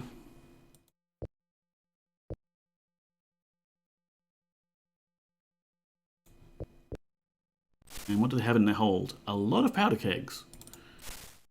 Oh boy. Potted plants, these are great. This is probably the best potted plant to use when you're decorating your house. If they weren't rich, they wouldn't need to be pirates. That's a good point. Well, they're rich in cannonballs. And these kite shields. Sure. So I guess while I've got the hack mover on, we could just transfer some of this wealth to our own ship. Not that I'm really using these powder kegs so much. I once built a powder keg house. That was fun. Sure, let's bring their booze on board. And the potted plants, that's a must as well. Everything else is kind of meh. Oh no, I've jumped the tiny gap again. And, oh, I seem to be hitting keys. And, okay, we're back to normal. Non-cheaty mode is activated. So that was a bit of a wash. But, okay. We've seen the pirate ship that's in the middle of the sea now. What else is there to visit while we've got the boat? That island we'll visit later. Turfin we could visit later, I don't know. We could go back to the mainland and get Lady Tori's baby.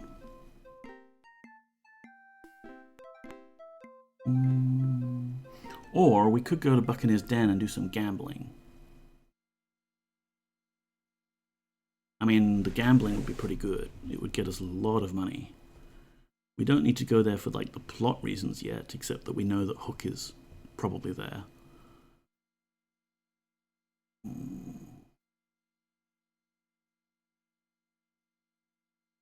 I'm feeling kind of sleepy still, so maybe let's save Buccaneer's Den for another day, because there's a lot of people to talk to. We've done Serpent's Hold today. That's, like, one place ticked off, except for the whole baby quest. So let's just dock at the mainland, fight our way through some harpies, get ourselves a quest reward. Not that I think she's got much in the way of, like, reward for us. It's just like the virtue of having done a good job. I think the gangplank is blocked. Yes, thank you, Yellow.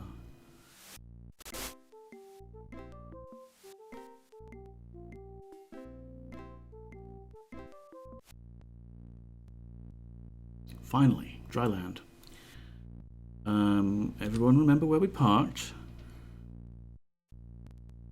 I think we basically just have to go left here. And I can hear stones, so we must be near the moon gate. There we are. This is the moon gate for Trinsic.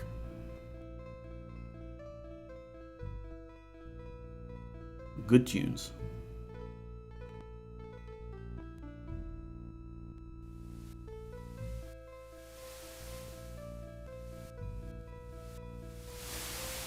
And here is the shrine in question, and here's the harpies.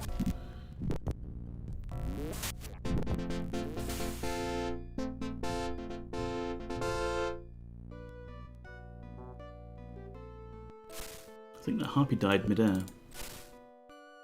2 gold coins. Why even bother lugging a chest around if you're just going to carry 2 gold?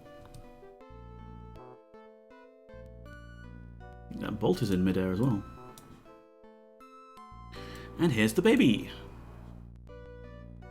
Praise all, the child is still alive. He must be returned to Lady Tori immediately. Fun fact, you get this quest dialogue from your companions regardless of if you've met Lady Tori yet or not. So it can be very confusing if you come south from here at the start of the game. Complete the sacrifice. Sure, Gareth, why not? Let's use the cup. Oh, no. Anything else? Can we feed it serpent venom? It's what growing babies need. Okay, I think that's fine. I'll just put it in my backpack. Oh, it won't fit.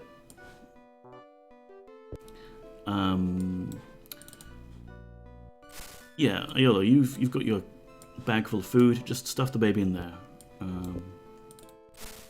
In here? Won't fit. This baby is a nuisance.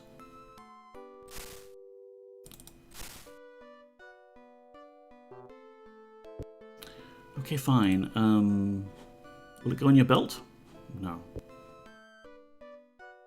I guess I'll carry it.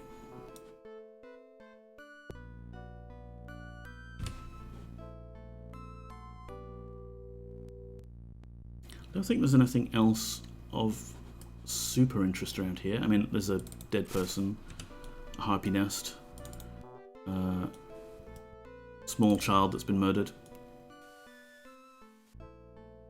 Oh, I can't even climb up on the nest there. This harpy nest here is another of those items that we would traditionally... Avatar? Yes, I'm moving a dead body around so I can climb into this nest. Oh, no useful items. The nest is a good roofing material if you're wanting to build yourself a house from scratch. Here's a cave. What's in here? I think it's a cave we've been in, actually.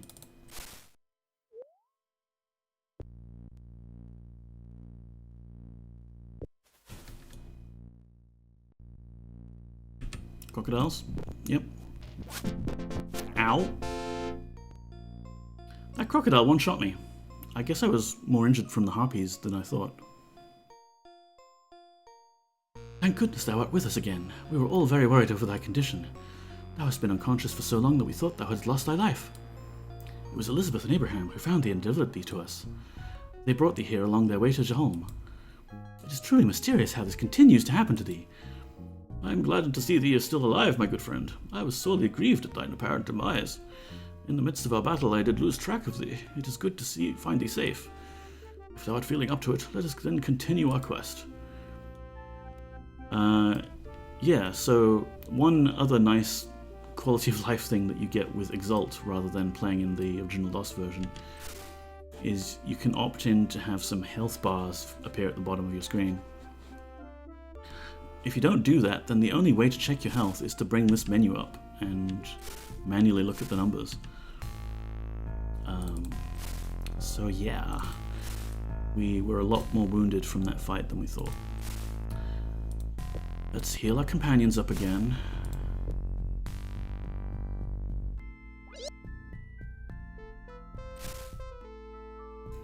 Jana, I don't suppose you can heal the boy, can you? I'm able to heal, cure poison, and resurrect. Art thou interested in one of these services? Yes, I am actually. But I don't want to blow the healing on Spark if that's going to lock you out of resurrection.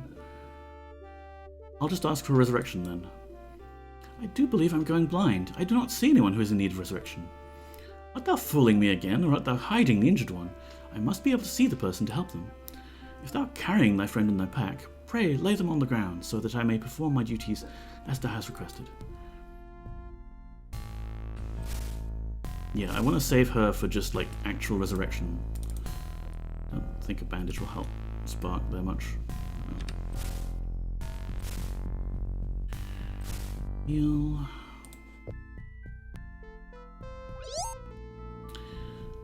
Alright, so we're a little off track here. We parked our ship all the way down there. Yeah, okay, let's go get it again and we'll deliver the baby back. Although, you see, one of the other items that Sentry lost when he's lost his backpack was all those dirty diapers we were collecting. And they are actually kind of very useful weapons in Ultima 7. So I think before we give the baby back, maybe we'll just make a stop off at the Royal Nursery, where they have a few unsoiled diapers. And what we're going to have to do then is we're going to need these diapers to become soiled diapers to use as weapons. Again, it's perfectly normal. They're just a very powerful weapon in Ultima. It'll cause any enemy to flee in terror if you throw one of those at them. And to make them ourselves, we just have to combine them with a source of poop, such as a baby. You don't need a baby to soil the diaper. You would think so, but for some reason, Gareth, also diaper trader. Look, it's what the game calls them. The game is very Americanized. Look, we've got magic armor. No U.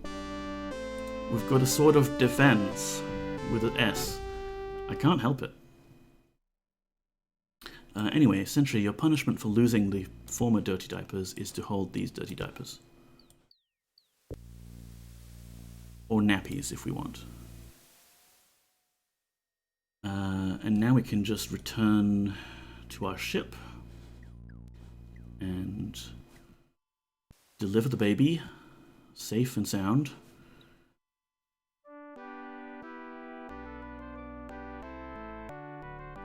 How's Rule Britannia plays?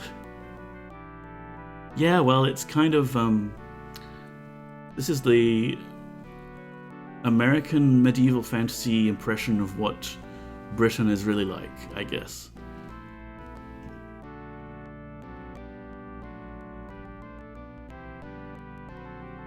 Also, Britain is a city here, and Britannia is the name of the continent.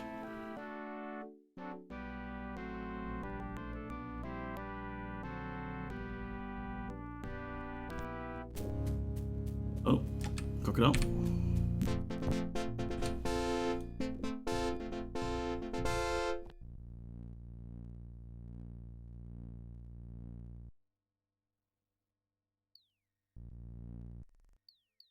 So we didn't really need to buy the cart to do our travelling, because you can see we've sprinted from Britain down to Trinsic in the matter of minutes. Wolves!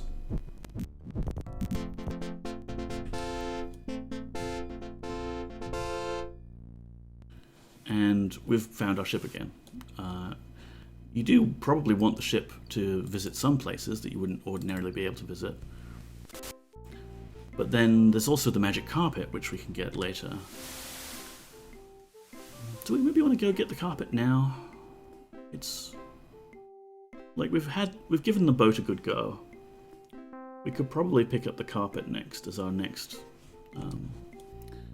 mode of transportation. And I kind of want to cheat a little bit on the carpet, and we can deck it out and customize it the way we want.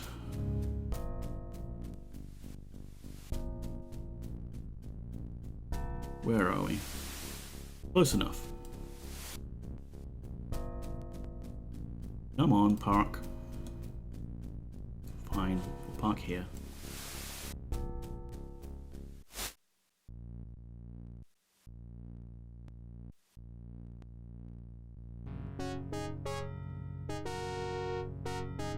Okay, where is Troy?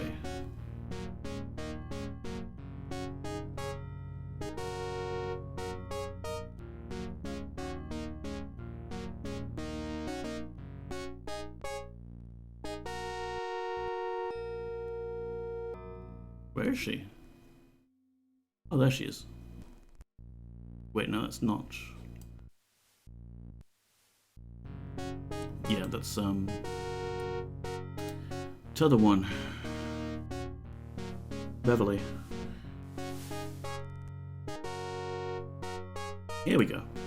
Tori smiles and reaches out to you. Hello, Puggers. I sense thou art troubled. We found your baby. Hast thou found my child? Yep. I cannot begin to express my gratitude, my lady. Thank thee ever so much.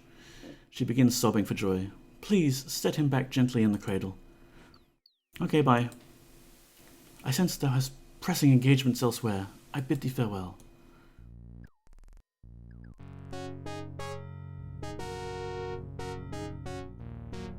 So I think we can just double-click baby? No. There you go. Good enough. He's kind of on the edge of his cradle. That's fine.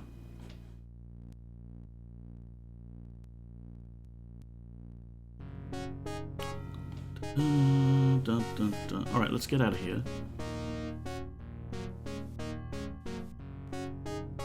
How about we sail back to Britain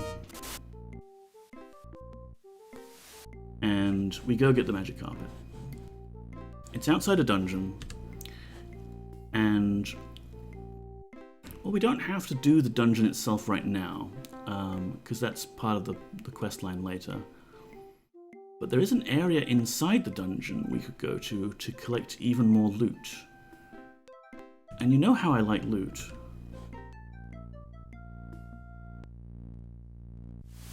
Besides, we've proven time and time again that we need to gear up as much as we can.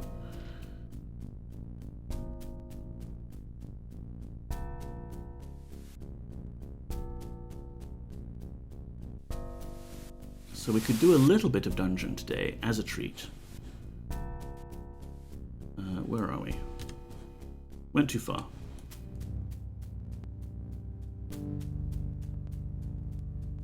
Alright, now... Oh, I hate parallel parking. There. Done. So we've got some more loot and stuff here. That's definitely some good stuff. And who can carry it?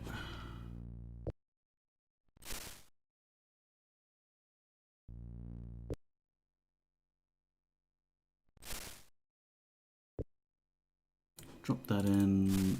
Potted plants, yep. Booze. This came with the ship, although there are yellow potions which are useful.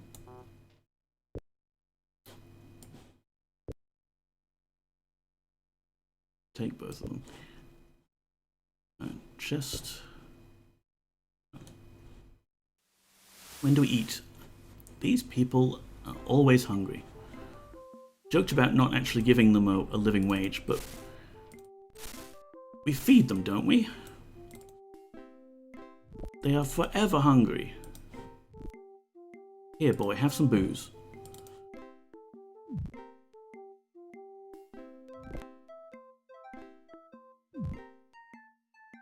I could use some myself.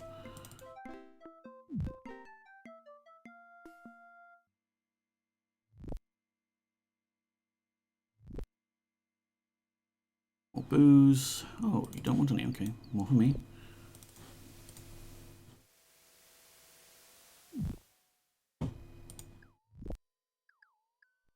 Any more? That's gotta be it, right? Okay, everyone's full. What time is it? It's 5 o'clock. Let's go dump some stuff at Sentry's house, and then we'll go in search of our magic carpet and possibly some more dungeony things. That's odd, the cart isn't here. I normally park the cart around here. Where is the cart?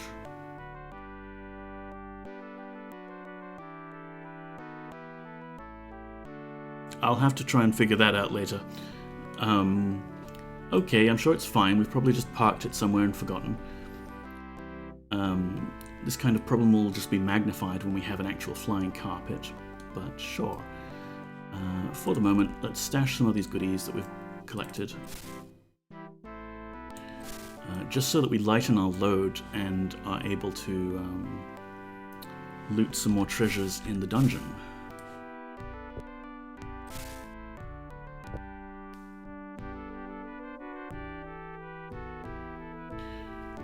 I'll want the Magebane sword for sure. We can hold on to the glass swords for now, those aren't needed.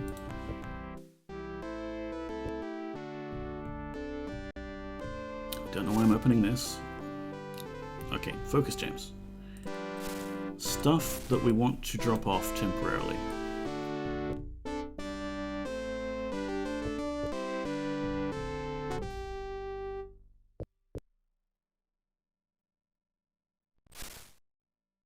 More stuff, things.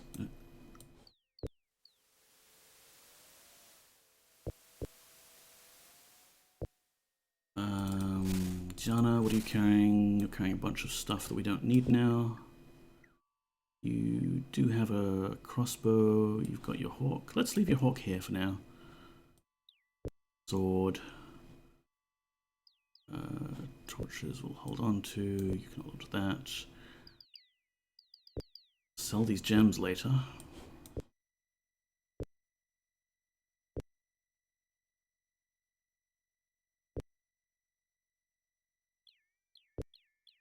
I assume I must have left the cart parked at Vesper or someplace like that. The owner of the caltrops took revenge. True. Some sort of high-level mage has been making caltrops invisible and then just abandoning them all around Britannia. It's very, rude.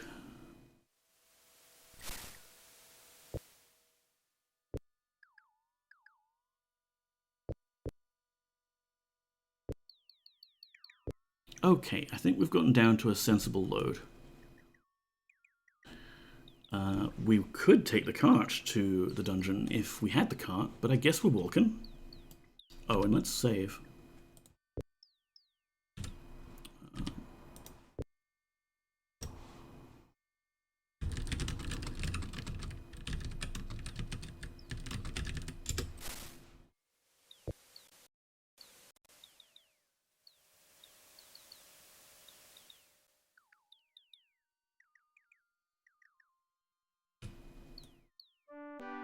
Relax, Avatar, it's fine.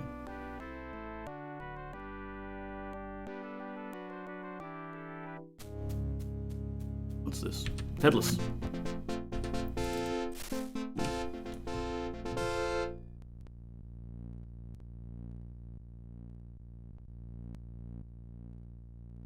I'm surprised that tree didn't attack us. This is a Reaper tree, which shoots lightning bolts. Let's kill it.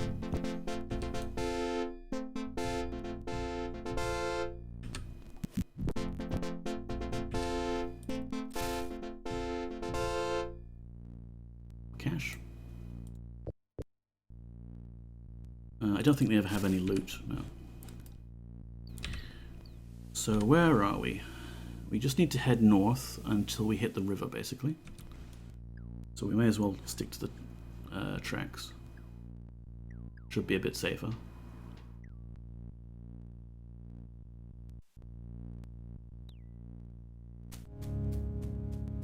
Wolves.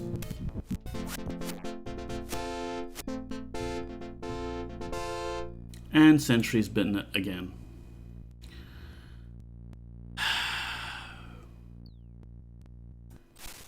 Maybe we need to give Sentry some more drugs, you know?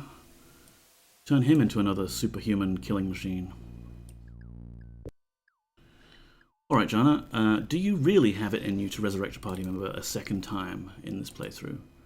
Or were you boasting, like, were you bluffing before? Which of my services dost thou have need of? Resurrection. Indeed, thy friend is grievously wounded. Make room here, and I will heal them to the best of mine abilities. Since I am travelling in thy group, I shall waive my fee. Breath doth return to the body, thy comrade is alive. All right. Goodbye, my lady. You know, I reckon that's a feature of the patch that comes with the CD version that we're playing here. Because I swear, in all of my playthroughs on my old floppy version, that was just the Black Gate without expansion packs, you could get one res out of Jana, and that was it.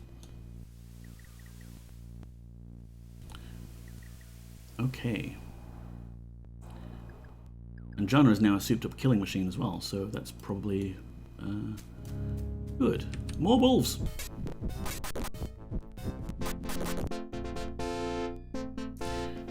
And I've fallen unconscious, and it's raining. I have -3 hit points. None of my companions are going to take the initiative and be like, hey, we should feed the Avatar a healing potion. They're just going to stand there and watch. While I lie there, in the rain. I can't even turn combat mode off. I'm just... There we go. I'm fine. Maybe take a healing potion or something? Gotta keep an eye on our health. I'm at 11 hits now. Empress! Hello! I wasn't friggin' notified that you were live. Oh, we've got notification problems in the stream. Thundercats! Ho!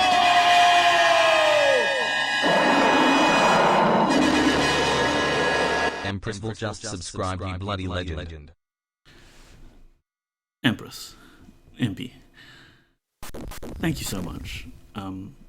You really didn't have to, and I'm definitely making a mental note to reduce the sound of these alerts, because I didn't think that they would be that loud, but they're very loud.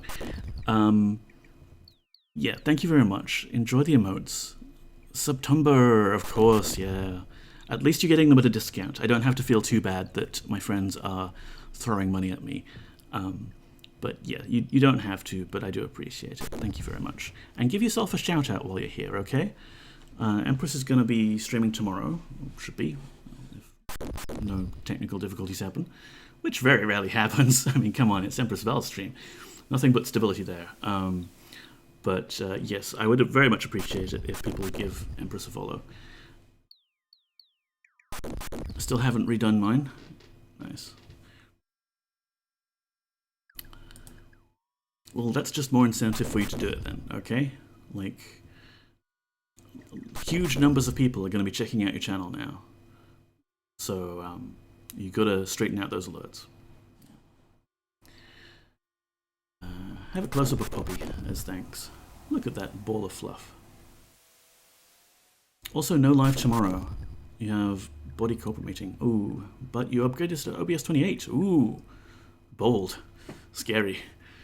I'm excited then to catch your stream on Thursday night, and hopefully everything will be fine. Yes, and if it's not, then it's fine. We just like watching you play things like Cult of the Lamb, and yeah, looks pretty. Oh, I didn't realize there was a visual change as well. Back to the game. We have just awoken from our slumber, while our party members just stood around watching us get rained on. Everyone else is looking relatively healthy. Spark, in fact, is about to be a bit too healthy. Let's give Spark a special potion that we've made just for him, just to keep his health from getting too high. I'm hoping to finish Cult of the Lamb next week. Going to grind the boss battles, lol. Nice. Well, Cult of the Lamb is a really fun game for streamers, just because you get that viewer interaction. Okay, we don't need to go into the forest. Where are we? We need to cross the river. So let's just head this way. We need to cross this river to get to the dungeon where the magic carpet is. So if we follow it up here, we should find a bridge that's being protected by some trolls. Okay, no trolls today. Fine. And then we follow the river back down.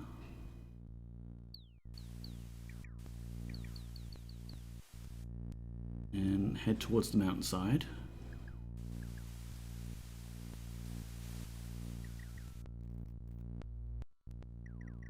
And here we are. The entrance to Dungeon Despise, I think it is. And the magic carpet, which Rudium mentioned he'd left somewhere because some adventurers borrowed it and never returned it.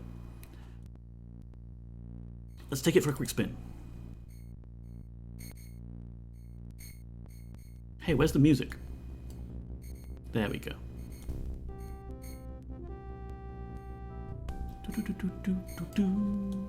It's a magic carpet ride. It works exactly like the ship and the cart do, except now you're flying. And it's kind of also hard to control because you don't really have a good idea of where you're going to land. Like, can we land here? I do not believe we can land here safely. Yeah, because there's all this random garbage. I do not believe we can land here safely. Get used to this message. I do not believe we can land here safely. All these little rocks and plants and things, and weeds, make it impossible to land. This is 1000% jank. Yeah, Gareth. I feel like the magic carpet might have been added on as an afterthought. And like, you know what? We've got the mechanics for the cart and the boat sorted.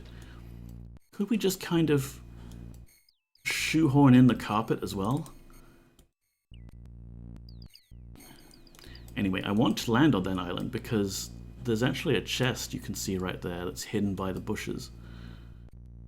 Except I don't know if there is actually any suitable square of land that would let us, well, land.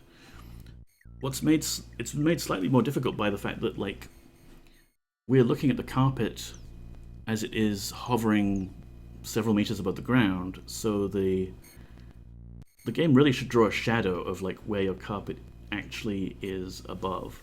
It would be about there. think if we went up and to the right a bit. Nope. We go backwards. Oh, we did it. Let's look at this chest. It's a locked chest. I don't think it's locked with anything special, so we can use our skeleton key.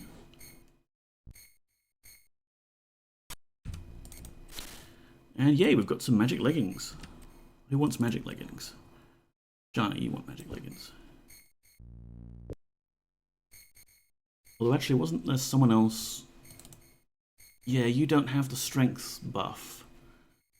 And really, I think the only major advantage of magic leggings versus plate mail is that it's lighter. So we'll give it to the old man. I'm going to lucky look, watching Mustfield Woodworld and navigating through these OBS changes. No worries, Empress. Thanks for being here, and thank you again for the sub. Really didn't have to. It's kind of ridiculous, but I do appreciate you. Alright, dramatic music plays as we use our magic carpet to move slightly north and land back at the entrance again. Eventually. So we will be taking the carpet. Ooh.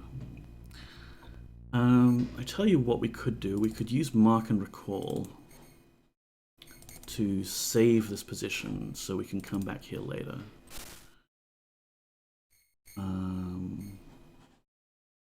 And you know what? Jana has the other stones, and one of those stones is blue. So we could use the blue stone to say, like, hey, this is where our blue carpet was parked last.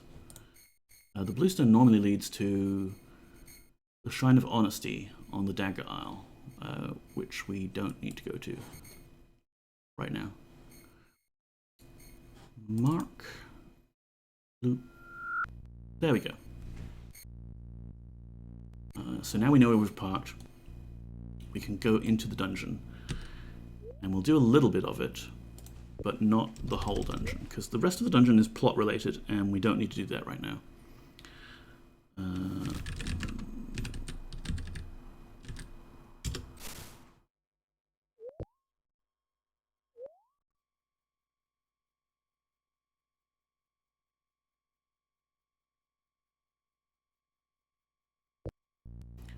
Alright, now this dungeon is a bit,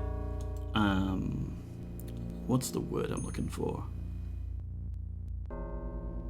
Anxiety inducing at the start? Because there's a trap, and let's lower the cycles in DOSBox a bit so we have a chance. There's a fire trap that's kind of awful.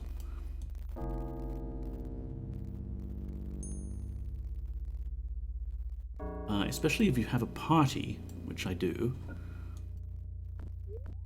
There, you see all those fireballs? It's kind of ridiculous, really. It just shoots massive amounts of fireballs down this corridor. But I reckon if I use Destroy Trap, it might be able to stop it. So let's rush forwards.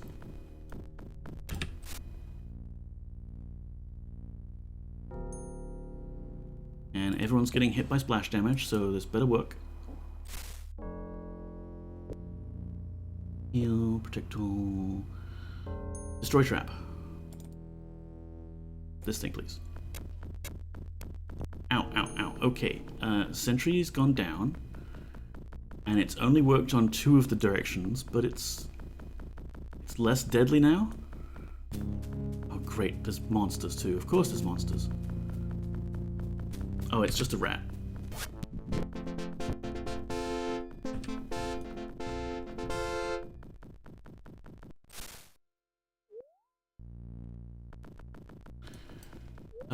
So I guess I'm gonna heal Sentry up. Or maybe a potion would be enough for him, because he's not like... doesn't have ridiculous health.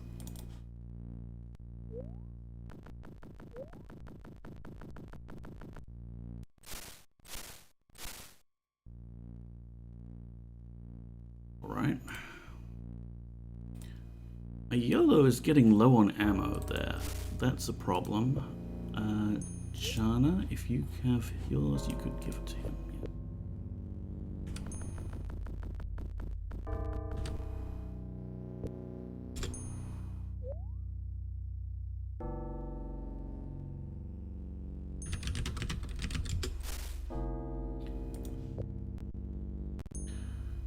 So I forget exactly the way to navigate this area, and it is extremely frustrating because there's a few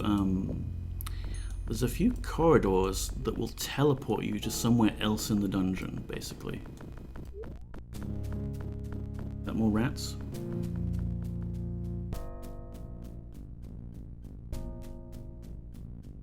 And of course there's more invisible caltrops, because of course there is. Oh, it's gremlins. More great. Avatar. More Avatar. Thanks, Guardian. Ran away from the gremlin, and Sentry just got his ass handed to him. Jana, I don't suppose you have any more reses left in you? I'm able to heal, cure poison, and resurrect. Art thou interested in one of these services? Yes. Which of my services dost thou have need of? Resurrection? Indeed, thy friend is grievously wounded. Make room here, and I will heal them to the best of my abilities. Since I'm travelling in thy group, I shall waive my fee. Is the Guardian the final boss of this thing? No, technically. It's interesting, Gareth. He's definitely your antagonist, like your primary antagonist for the game, because he's in your head, and he taunts you and says things sarcastically at you for most of the game. But in terms of like boss, you're actually going to be just fighting his lackeys and preventing him from accomplishing his plan here in Britannia. Then in Serpentile, you're following his lackeys to another continent. And again, it looks like, oh, there's some evil plan at work here, but that doesn't turn out to be like particularly something you need to get involved in, I guess. It's weird. Like, you fix things, but you're not really defeating the Guardian. And then in Ultima 8, of course, you're not even facing the Guardian directly. It isn't until Ultima 9 that they've decided, okay, we're going to finish off the trilogy here, and we're going to have you like finally face off against the Guardian. And that could have been good, but it kind of fell flat. Breath doth return to the body, thy comrade is alive. Yay, thank you. Goodbye, my lady. Jana is MVP here. Okay, let's give it another savey save.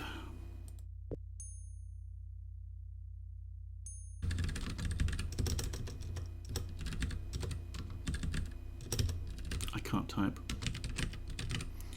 Ultima 9 Trilogy, something doesn't add up. That's because this game we're playing here, Gareth, is Ultima 7 Part 1, The Black Gate.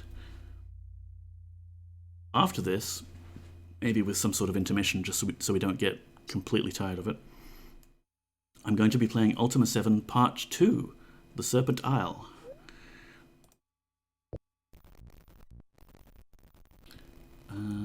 So let's see. Oh, poison. Cool, yep. Nope, that's a dead end. And I think this is also locked off. Yep. Oh wow, one of those things. That is a gazer. It is definitely not a beholder. It is a completely original entity that has multiple eyeballs and shoots different spells from its eyeballs. Alright, so I'm poisoned and it's annoying and I don't want to die from the poison because that would be very embarrassing. So maybe we... do we have any cure poison potions? We do. Maybe give me a bit of heal? From that famous other video game, Eye of the Gazer. Exactly, Carlfish. Did you know that the early Ultima games, like Ultima 1, maybe 2 and 3 as well. They let you choose the race of your warrior, who wasn't the Avatar back in the days. And there were several interesting fantasy races, like the Bobbits, who are definitely not hobbits. They're Bobbits, a completely original creation. Anyway, I'm approaching this sign carefully because this sign says round and round. And all of this is like the weird teleport trap stuff that the dungeon has, and it's a nuisance. So let's trigger it. Okay, we're getting attacked. Yep. Iolo, what the hell? Did you not have lots of health, man?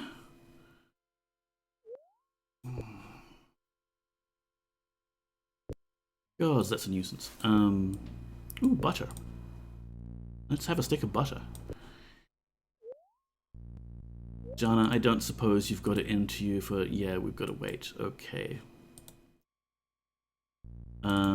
Spark, do you have enough strength to carry old YOLO here?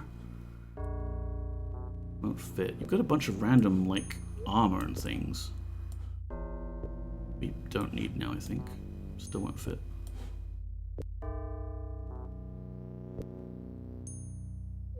Okay. This is fine. We'll just have you temporarily use a one-handed weapon and... Oh, great. The backpack won't fit back on his corpse. Great, yeah. Fit. Well, I can't put a backpack inside a backpack because they're the same volume.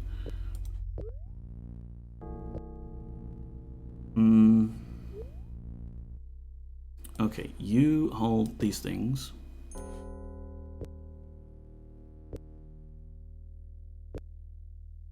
Backpack. Sentry, you hold that. Backpack. I shouldn't have taken off his corpse. I've got an entire chest here, a crate rather. You would think we could stash a little backpack in it. Who can carry this bag of gold? Sentry, can you carry it? You can. Now we can fit a backpack. Great.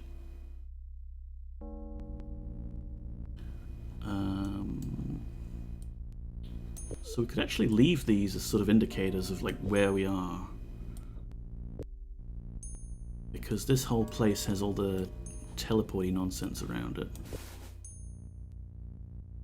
Right, yep, so that's the round and round magical teleporty deal thing. If we go up here... Oh great, more poison. Ow. Ow. We found some spell ingredients at least.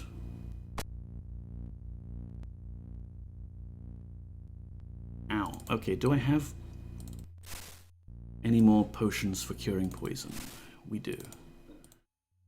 Gonna need to stock up on those.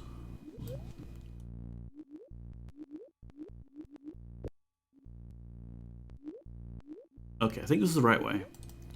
Yeah, because we go here and it's a dead end, and then we get teleported here, and it eventually leads to the rest of the dungeon.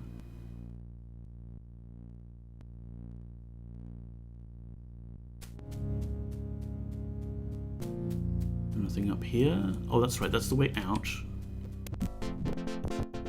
Ow! Okay, I think maybe next stream, maybe we want to trigger the expansion pack, because our avatar is a little weak right now. And if we do the expansion, we can buff the avatar up considerably. Let me just have some chocolate right now, because my throat is, well, because I want some, let's face it.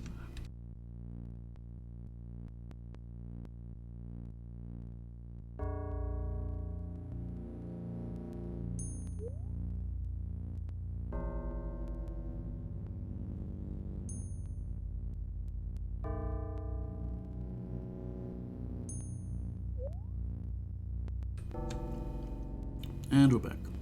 Okay. So let's check everyone's health. I'm at 1. Spark's at 49, Jan's at 67. Sentry's fine.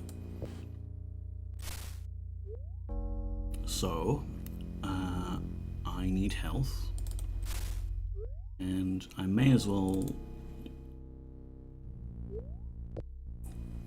use a healing spell on me.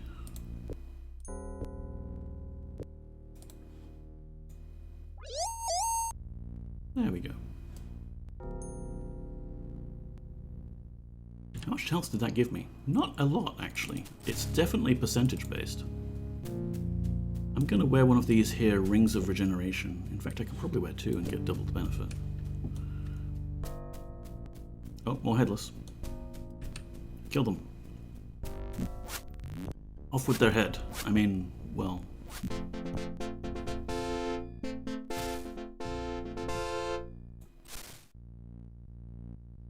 That brings us to this locked door here, which is not part of the dungeon proper in that we don't need to go here for the quest. But we do now have access to the unlock magic spell. And we can open these damn doors and gain amazing loot, hopefully.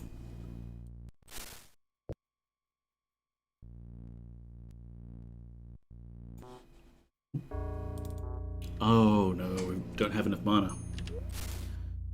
Yep, just like real life, I only have 3 mana left, which means I cannot cast a 4th level spell.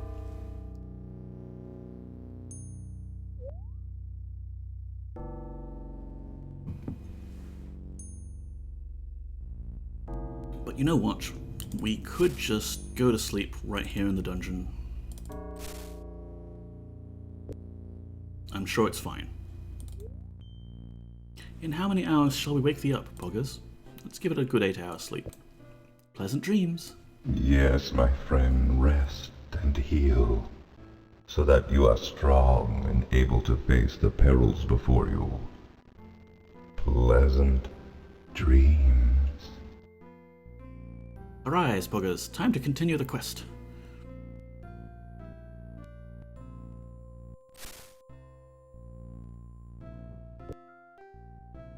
Alright, so after that nice nap in the middle of a dungeon, that's also fairly creepy. Yeah, the voice actor does a good job, I think, of being the Guardian.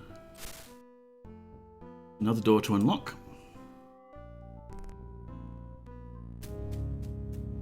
More monsters, probably.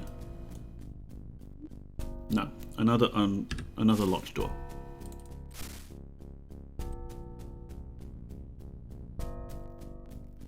And we will save.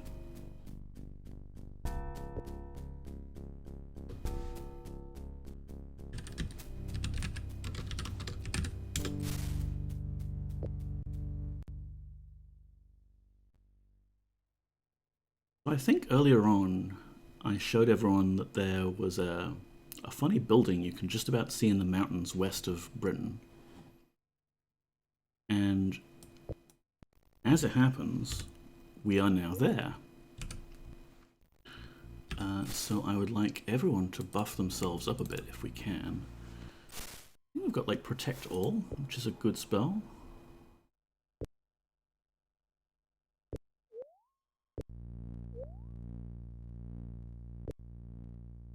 Protect All, there we go. Don't tell me I don't have mana. 2 mana, amazing. Definitely, I think, next stream we're going to visit the Isle of Fire, and we're going to do the expansion pack. We're going to buff up the avatar. Hello, pirate friend. How are you? Johnny, you've got those potions, right? In fact, let's just check everyone's health. Everyone's health is fine.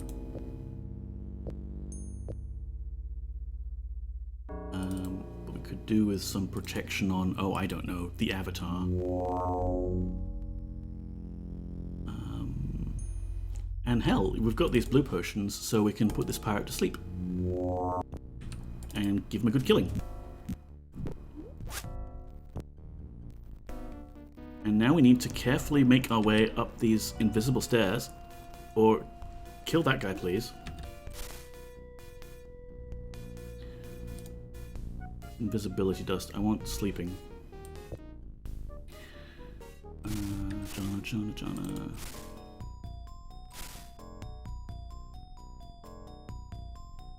Throw a sleeping potion at him, and down he goes. Now, look. Party, I need you to be able to pathfind, and you're not doing a very good job of it because there's invisible stairs that... There we go. Oh good, Jana is kicking ass.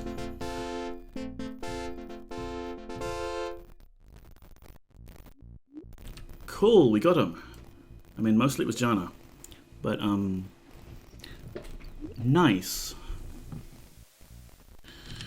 Everyone's hit points. I'm on 6 mana and 18 hits. Spark is fine. It's fine. It's fine. Phew. So these people, this pirate here, this mage, I think is just a random mage. So we'll just grab the money out of your bag there before you vanish. The pirate might even be a random guy as well, but we'll just loot his stuff. Magic bow, we don't really care about, but whatever.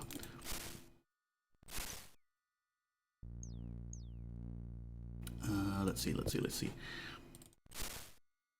One trick of the game actually is if I'm ever unsure if something is a temporary object or if it's going to be something that stays permanently, I can usually pick it up and put it down again, and now it will stay permanently. So we've got a bag there. I'll sort through all of this treasure later, but yeah, we've got some gold, that's nice. We have a chest. Is that a chest we can use the skeleton key on? No. So it needs a specific key. We'll have to find that later. We've got a magic wand here, which is nice. These things only have limited number of charges. Let's put it down and have a look with our debug tool. This has 15 charges. So not the most, but it could be handy in a pinch. This definitely looks like a sex dungeon. Yes, well, I mean, you've got the troll head on the wall and the curtains leading to the boudoir. Oh, here we go. There's a key right in this side table. Yay, more magical ingredients. I'll load those up later. We'll loot the crap out of this place in a bit. I just want to show everyone all of the bits that we've now got access to and make sure that we've looted everything. Okay, we've got another key here that's on Selwyn's body. I'll hold on to that. And yes, another bag full of cool potions and things. Don't mind if I do.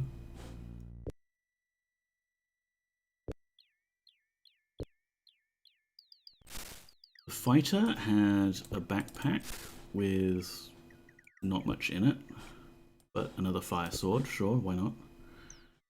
Some scale armor. And the paladin, yes, a full set of enchanted magic items. Thank you very much, I will be hanging on to those. And another key for some reason.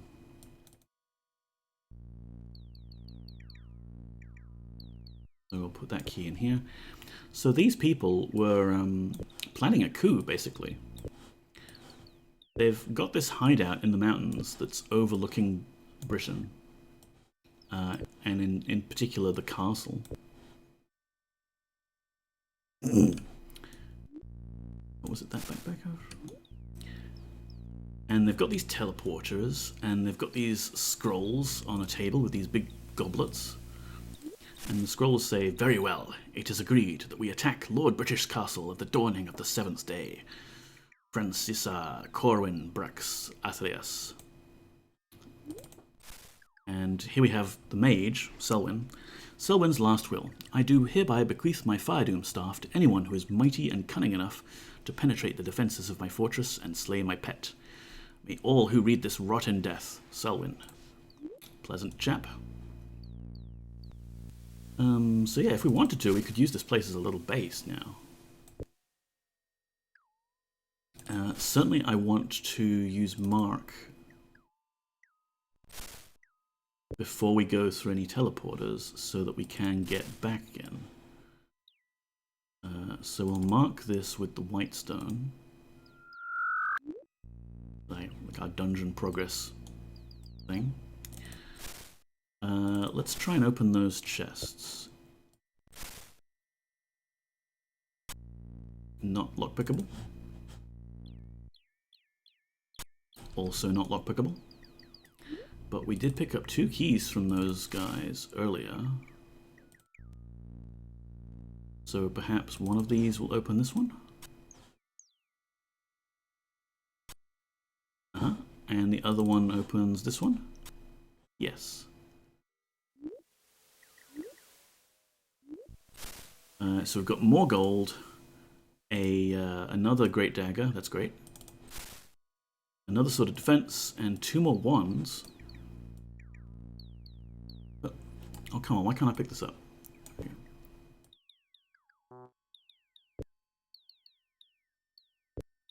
We've got a fire wand and a lightning wand. Ooh, goody, lightning wand.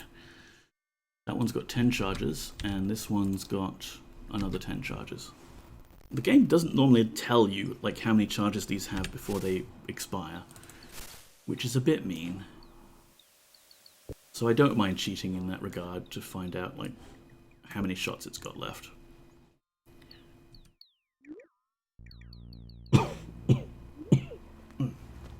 Pardon me. Alright, so to round up the stream, we've penetrated these people's hideout, found their magic stairwell that goes from one of their dungeon areas into another secret dungeon area. But now they also have these teleporters leading to further areas. Shall we see where they all go? I'll actually just save here so we don't have to waste our ingredients on mark and recall. So we'll save this one.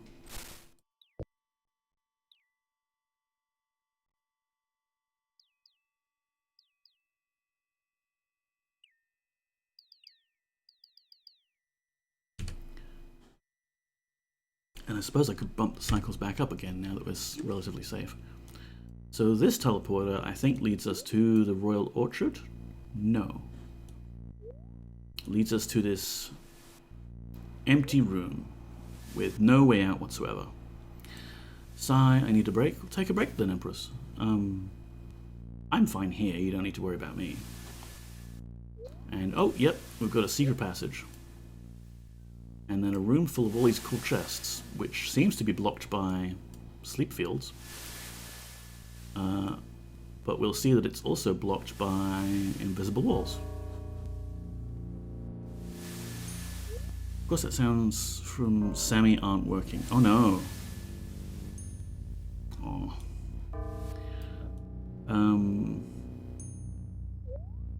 I mean, I can't help you debug right now, but is it anything obvious? Like, do the videos still pop up in OBS and it's just the sound?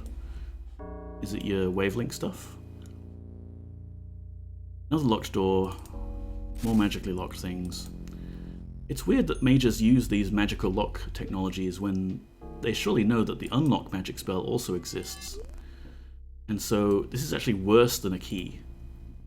Magical locking is strictly inferior to a key, because okay, it'll keep the random adventurers out, but it also means that every mage on the planet can open your doors. And, okay, yep, dead mage. With a lightning wand. Don't mind if I do.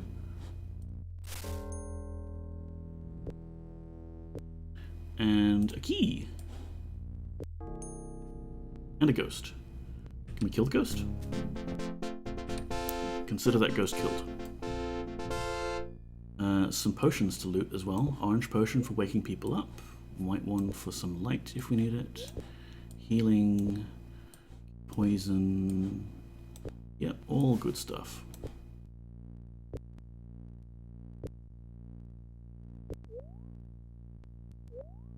protection.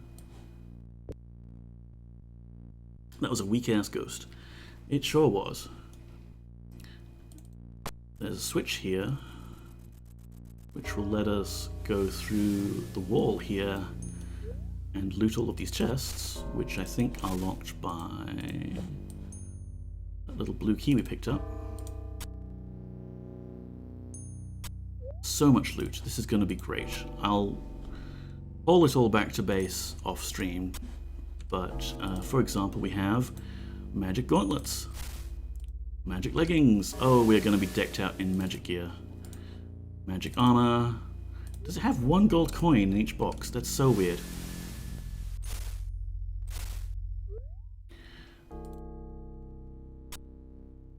Why would you store each piece of armor individually? Oh, here we go, some more bolts. That's good for Yolo, who is unfortunately dead. And Venom. Hold on to these, will you? And last chest. Last sword. And some of these starburst things, which, okay, I'll pick up these this time. They're a weird little sort of thing that you throw and it bursts into a explodey thing. We probably won't use them, but they're shiny, so we'll take them.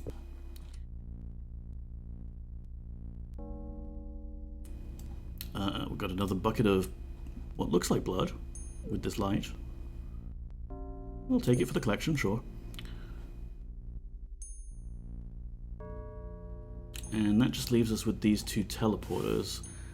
Let's try the one on the right. Alright, it dumps us out in the middle of nowhere. Yep, just sort of west of the dungeon. Cool. That's not super helpful and I want to go back. Do I have enough mana to go back? Just barely. Alright, we'll try that then. We'll use the spells and recall. There we go. So we went down this one first. Then we went out here. Then we went through here. And then we went on the right teleporter, which led to outside. Oh, for outside. The left teleporter brings us back here. Okay. With all this stuff still being here, that's good. Oh, and all these bodies are still here.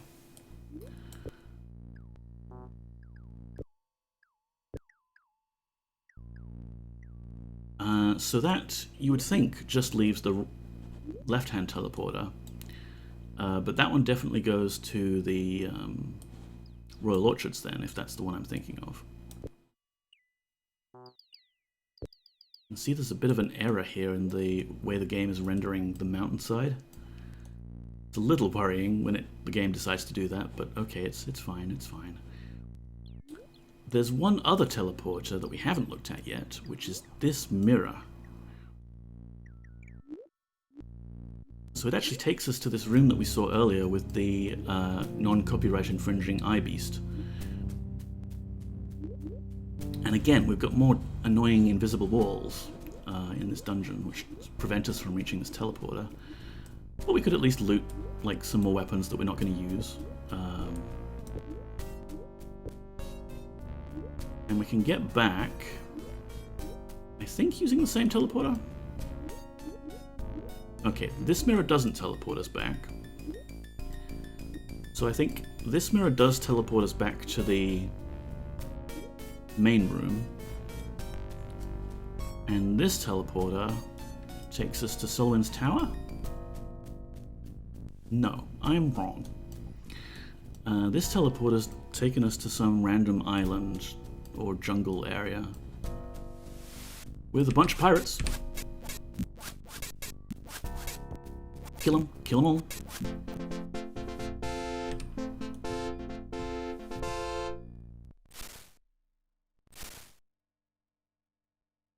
Gold. These pirates seem to need a lot of daggers.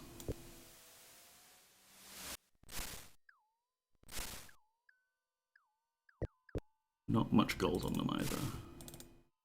Locked? We'll see about that. Oh, I'm collecting quite a lot of crap, aren't I? Still locked. That's unusual. I wouldn't have thought that would be something that's not unlockable. 255. Okay, that might be just another one that's lockpickable, but it's possibly trapped as well, actually. I would cast the Detect Trap spell, except... Oh no, we've got 8 mana. Maybe we'll take it with us and we'll experiment later. Oh right, the boy is currently a bit inconvenienced. And I don't want to have Jana be too underpowered, but we could get you to hold that. That? What about this chest? That chest actually has a key for it, which is weird.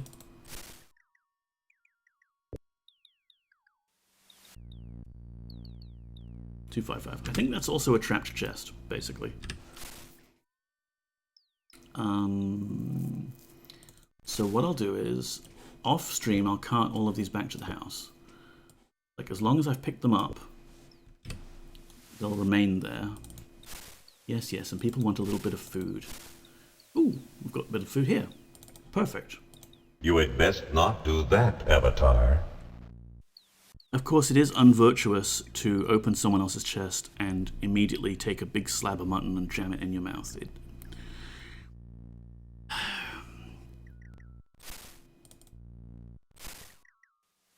Where was that mutton?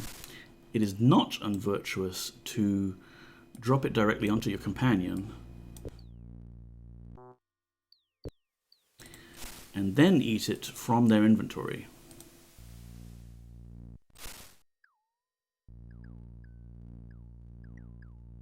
Anyone else hungry? Boy? Can't even see the boy though. Alright, here. More food. So much stuff. We're going to be set for a while, I think. Don't know what opens that chest. That's fine. More pirates.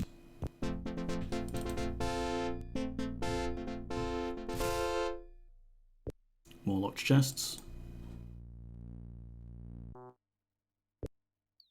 Fine, I'll carry it. It's fine. Just make it into a proper item that will stick around so we can open it later. And we've got, yeah, some sort of little pirate fort here, which is cool. They've got their own cannons, they've got cannonballs, and a bunch of powder kegs.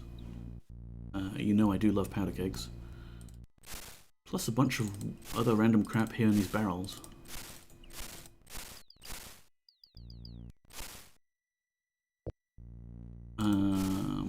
Okay, yeah, we've got sleeping dust and invisibility dust and things like that. Those are cool. Who else has inventory space?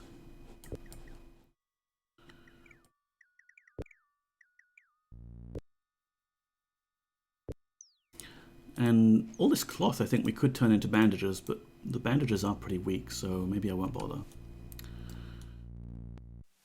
We need to get back to where we were though, so let's use spells to do that. Unless you could grab some of those and bring them with us, yeah. Won't fit, wow.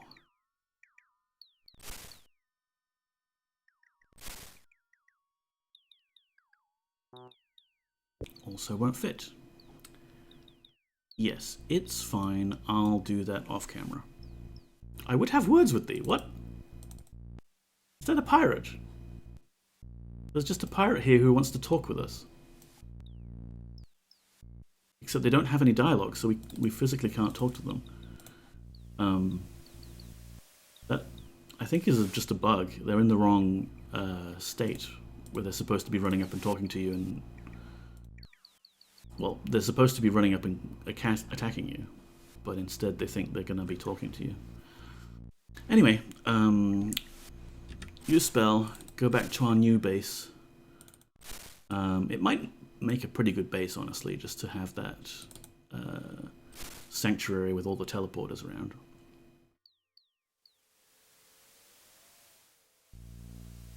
It is a bit of a nuisance to get to from, like, the town square, though, so maybe we have this as our own secret villain base. Finally, maybe I get people to drop off a few more bits of loot. Geez, I don't know. How about...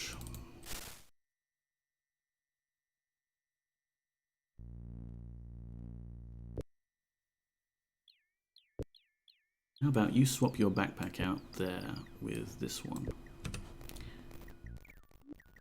And then we go through the mirror again. And we know that that one's the pirate one. This one's broken and will hurt us. This one. I accidentally hit V instead of C. I'm trying to leap. Okay, combat. That ghost was less weak ass. That was a bit of a stronger ghost there. It actually damaged me a little bit. And Sentry was fine. So yeah, we've been teleported to this tower where we've got a bunch of food and more potions and a very obvious secret wall there that's not a normal wall. It's got this little brick here that you can possibly see, indicating it's opened with a lever somewhere. So this is Selwyn's tower, and that's Selwyn's Fire Doom staff, which is quite a nice weapon. It's better than the wands, but you do have to wield it two-handed. And it causes explosions, which I think do friendly fire, like splash damage. So it can be a bit of annoying, and a nuisance, rather. He's got more wands, he's got a bunch of stuff. He's got a whole bunch of magic rings, that's great. I want to loot all of these things. And yes, there it is. A lever right next to the window that we can't quite see except for a few pixels. So if we flip that, we've got a way out of Selwyn's tower here. And he's actually built his tower in the forest, not too far from the dungeon itself. So I think what we could do is walk to the dungeon, we'll grab our magic carpet, we'll park it back at Sentry's house, and then I will begin the arduous process of looting everything and carting it back and forth, not using the cart, but using, I guess, magic to bring all of our stuff back. This is not the right way.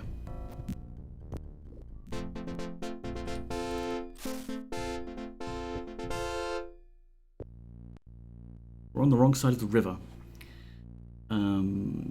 So let's go back up to Selwyn's tower, because actually I've remembered that Jana here has an empty backpack that we could use.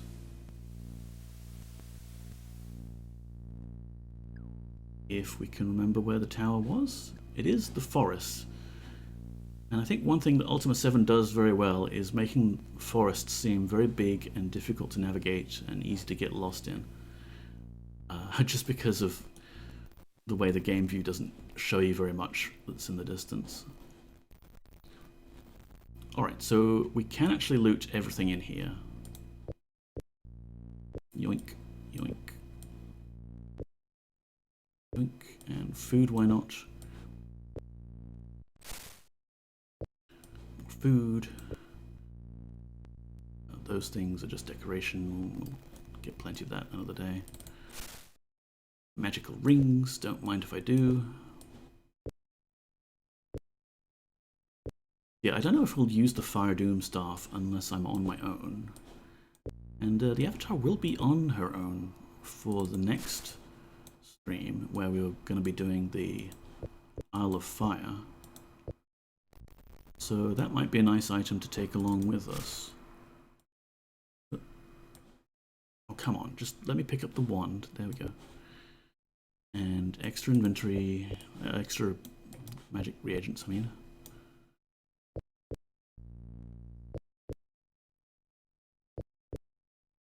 This is good because these things are expensive.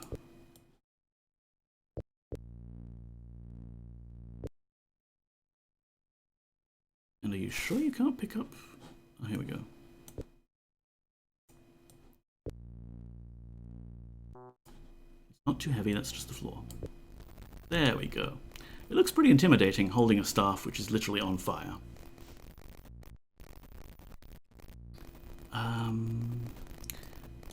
But yeah, we need to get back to the carpet and fly back home. And then off screen I will do all of the inventory management that is going to be quite crazy. We'll get all of our loot nicely organized, and maybe I'll even share a picture of it on the Twitters. You can follow me on Twitter for more. Mostly cat pictures, go live updates, and saltiness about the Australian government.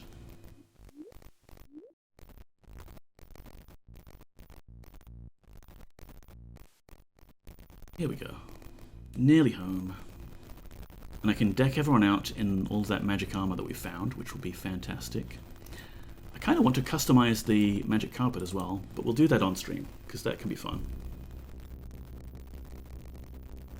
Away we go! It's actually really close to, like, Britain and everything else. The game uses the mountains quite well to sort of divide up the playable game world. Oh wow, that Fire Doom stuff is annoying.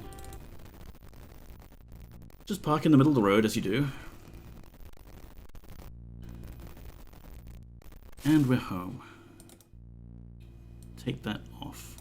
We're still going to hear it if it's on the floor, aren't we?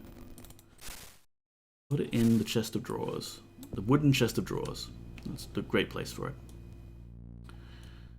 Oh, yes.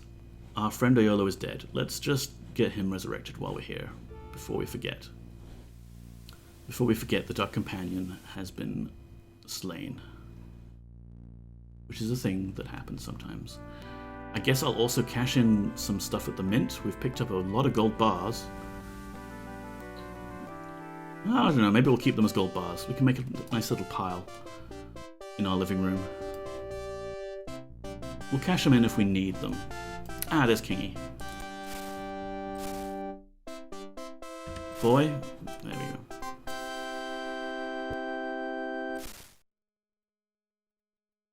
Did we take... Yeah, we took Eola's backpack off him, didn't we? Because then we had trouble figuring out who was going to hold it. What did we do with it?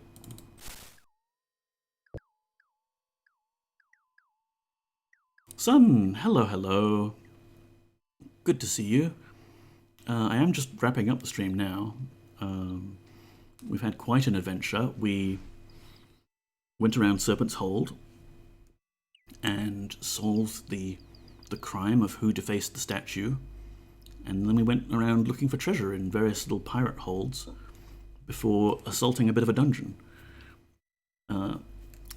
Yeah, I'm sorry, but I'm feeling a little sleepy now, so I'm just about reaching my limit of like how long I can stream for. But you know, the VODs are there, and I upload the VODs to YouTube after a while when I get round to it, so they're all available. Nonetheless, thanks for stopping by. Okay, so let's see. Ayolo here has unfortunately perished, and we need Lord British to resurrect him. Hey Kingy, stand still. Yes, Poggers, Lord British asks. Please heal. I can still heal, cure poison, and sometimes resurrect. Art thou in need of one of these? Yes. Of which service dost thou have need? Resurrection. There's a dead body in your living room. Indeed, this person is badly wounded. I will attempt to return them to health. Of course, it will never cost thee anything to use mine healing services. Breath doth return to the body. Thy comrade is alive. Done. Thank you. Goodbye, Poggers. Do come back soon. All right.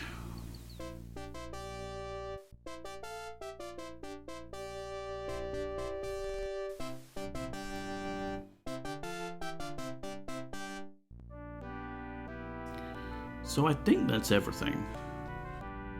Like, all of the loot does need to be sort of sorted out, but we've gotten a lot done this stream anyway.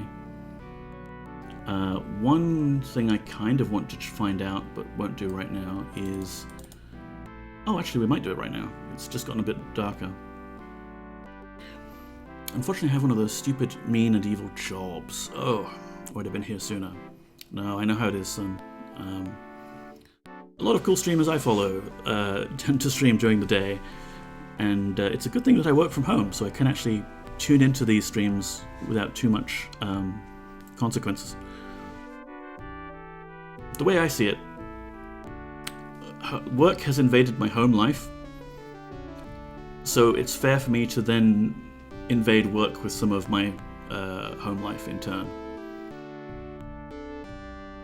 Empress Velveteen Hydrate, thank you very much, Empress. My voice is suffering a bit from all the reading of the text.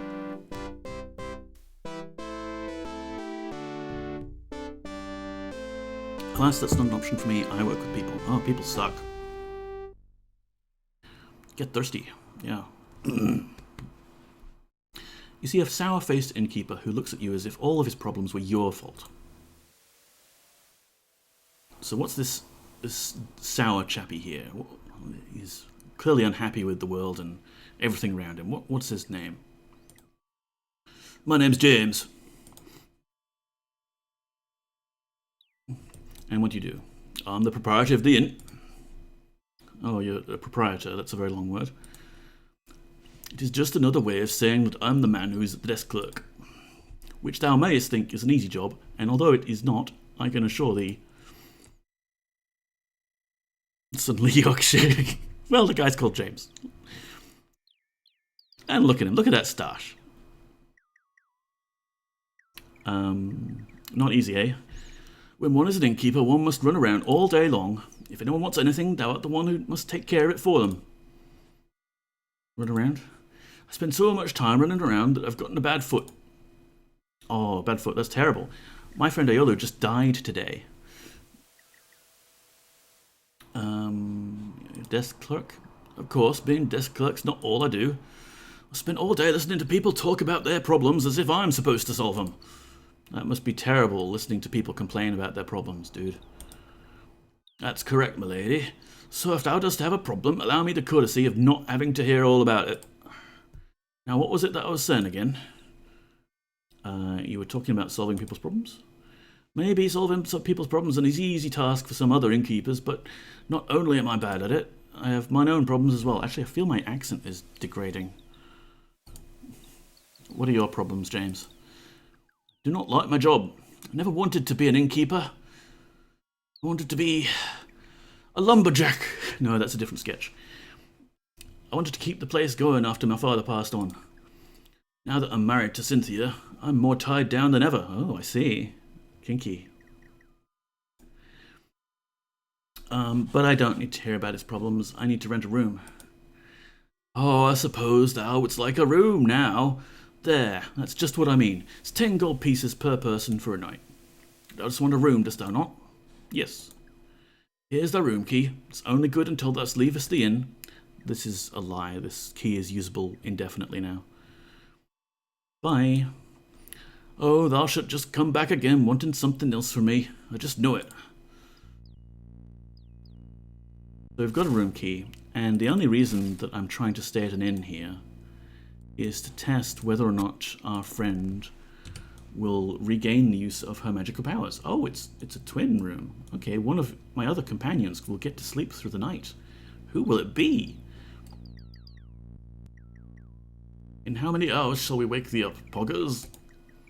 Let's give it a good 10. I think I'm quite sleepy. Pleasant dreams. My accent died. Yeah, I can do it a little bit. And a lot of the others, like Liverpool and all that stuff, it's way harder for me to do it nowadays. Rise, Puggers, time to continue the quest. Looks like none of the other companions bothered to sleep in the bed. Suppose it's all the drugs I've been feeding them. Anyway, we'll save here.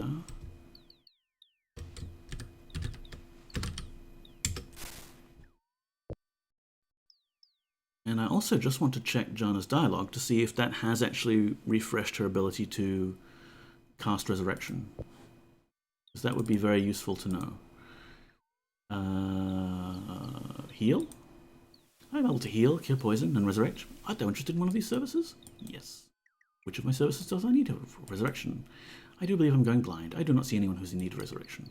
Art thou fooling me again, or art thou hiding the injured one? I must be able to see the person to help them. If thou art carrying thy friend in thy pack, pray lay them on the ground so that I may perform my duties as thou hast requested. Cool. So she's got the res back. Spark will never sleep again. Yeah, poor kid. He's far too high-strung now. But that'll do it, yeah. We know how to get that one-off resurrection back from my friend Jana here. We've looted a whole bunch of crap that I need to sort through. I need to find out where I left Ayola's backpack. And yeah, thanks for coming, everyone. Thank you so much for all of the subs. That was kind of crazy and surprising. Thanks for streaming. Have an awesome time zone, peeps. Thank you, son. It's very kind of you. I'm going to throw a few more shout-outs just so people are aware of cool people like Empress Bell, who is my mod but also streams and will be streaming this Thursday. All going well. Mzizzy, cool, amazing DOS retro streamer, too humble to shout themselves out, says it right there. Sonneveld.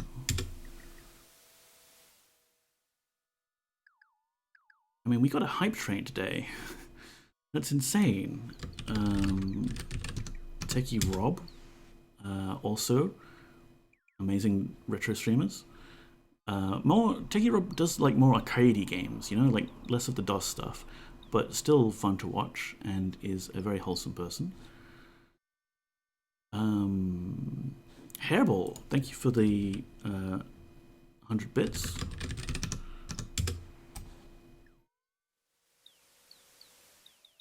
Is that everyone? I don't want to miss anyone out. But yeah, thank you all very much.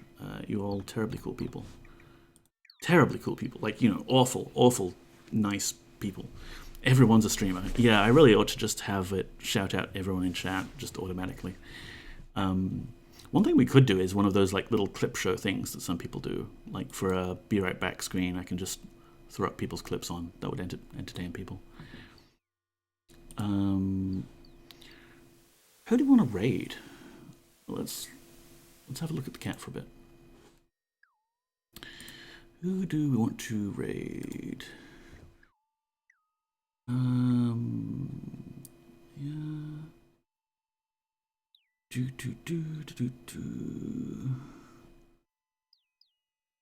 What are we doing?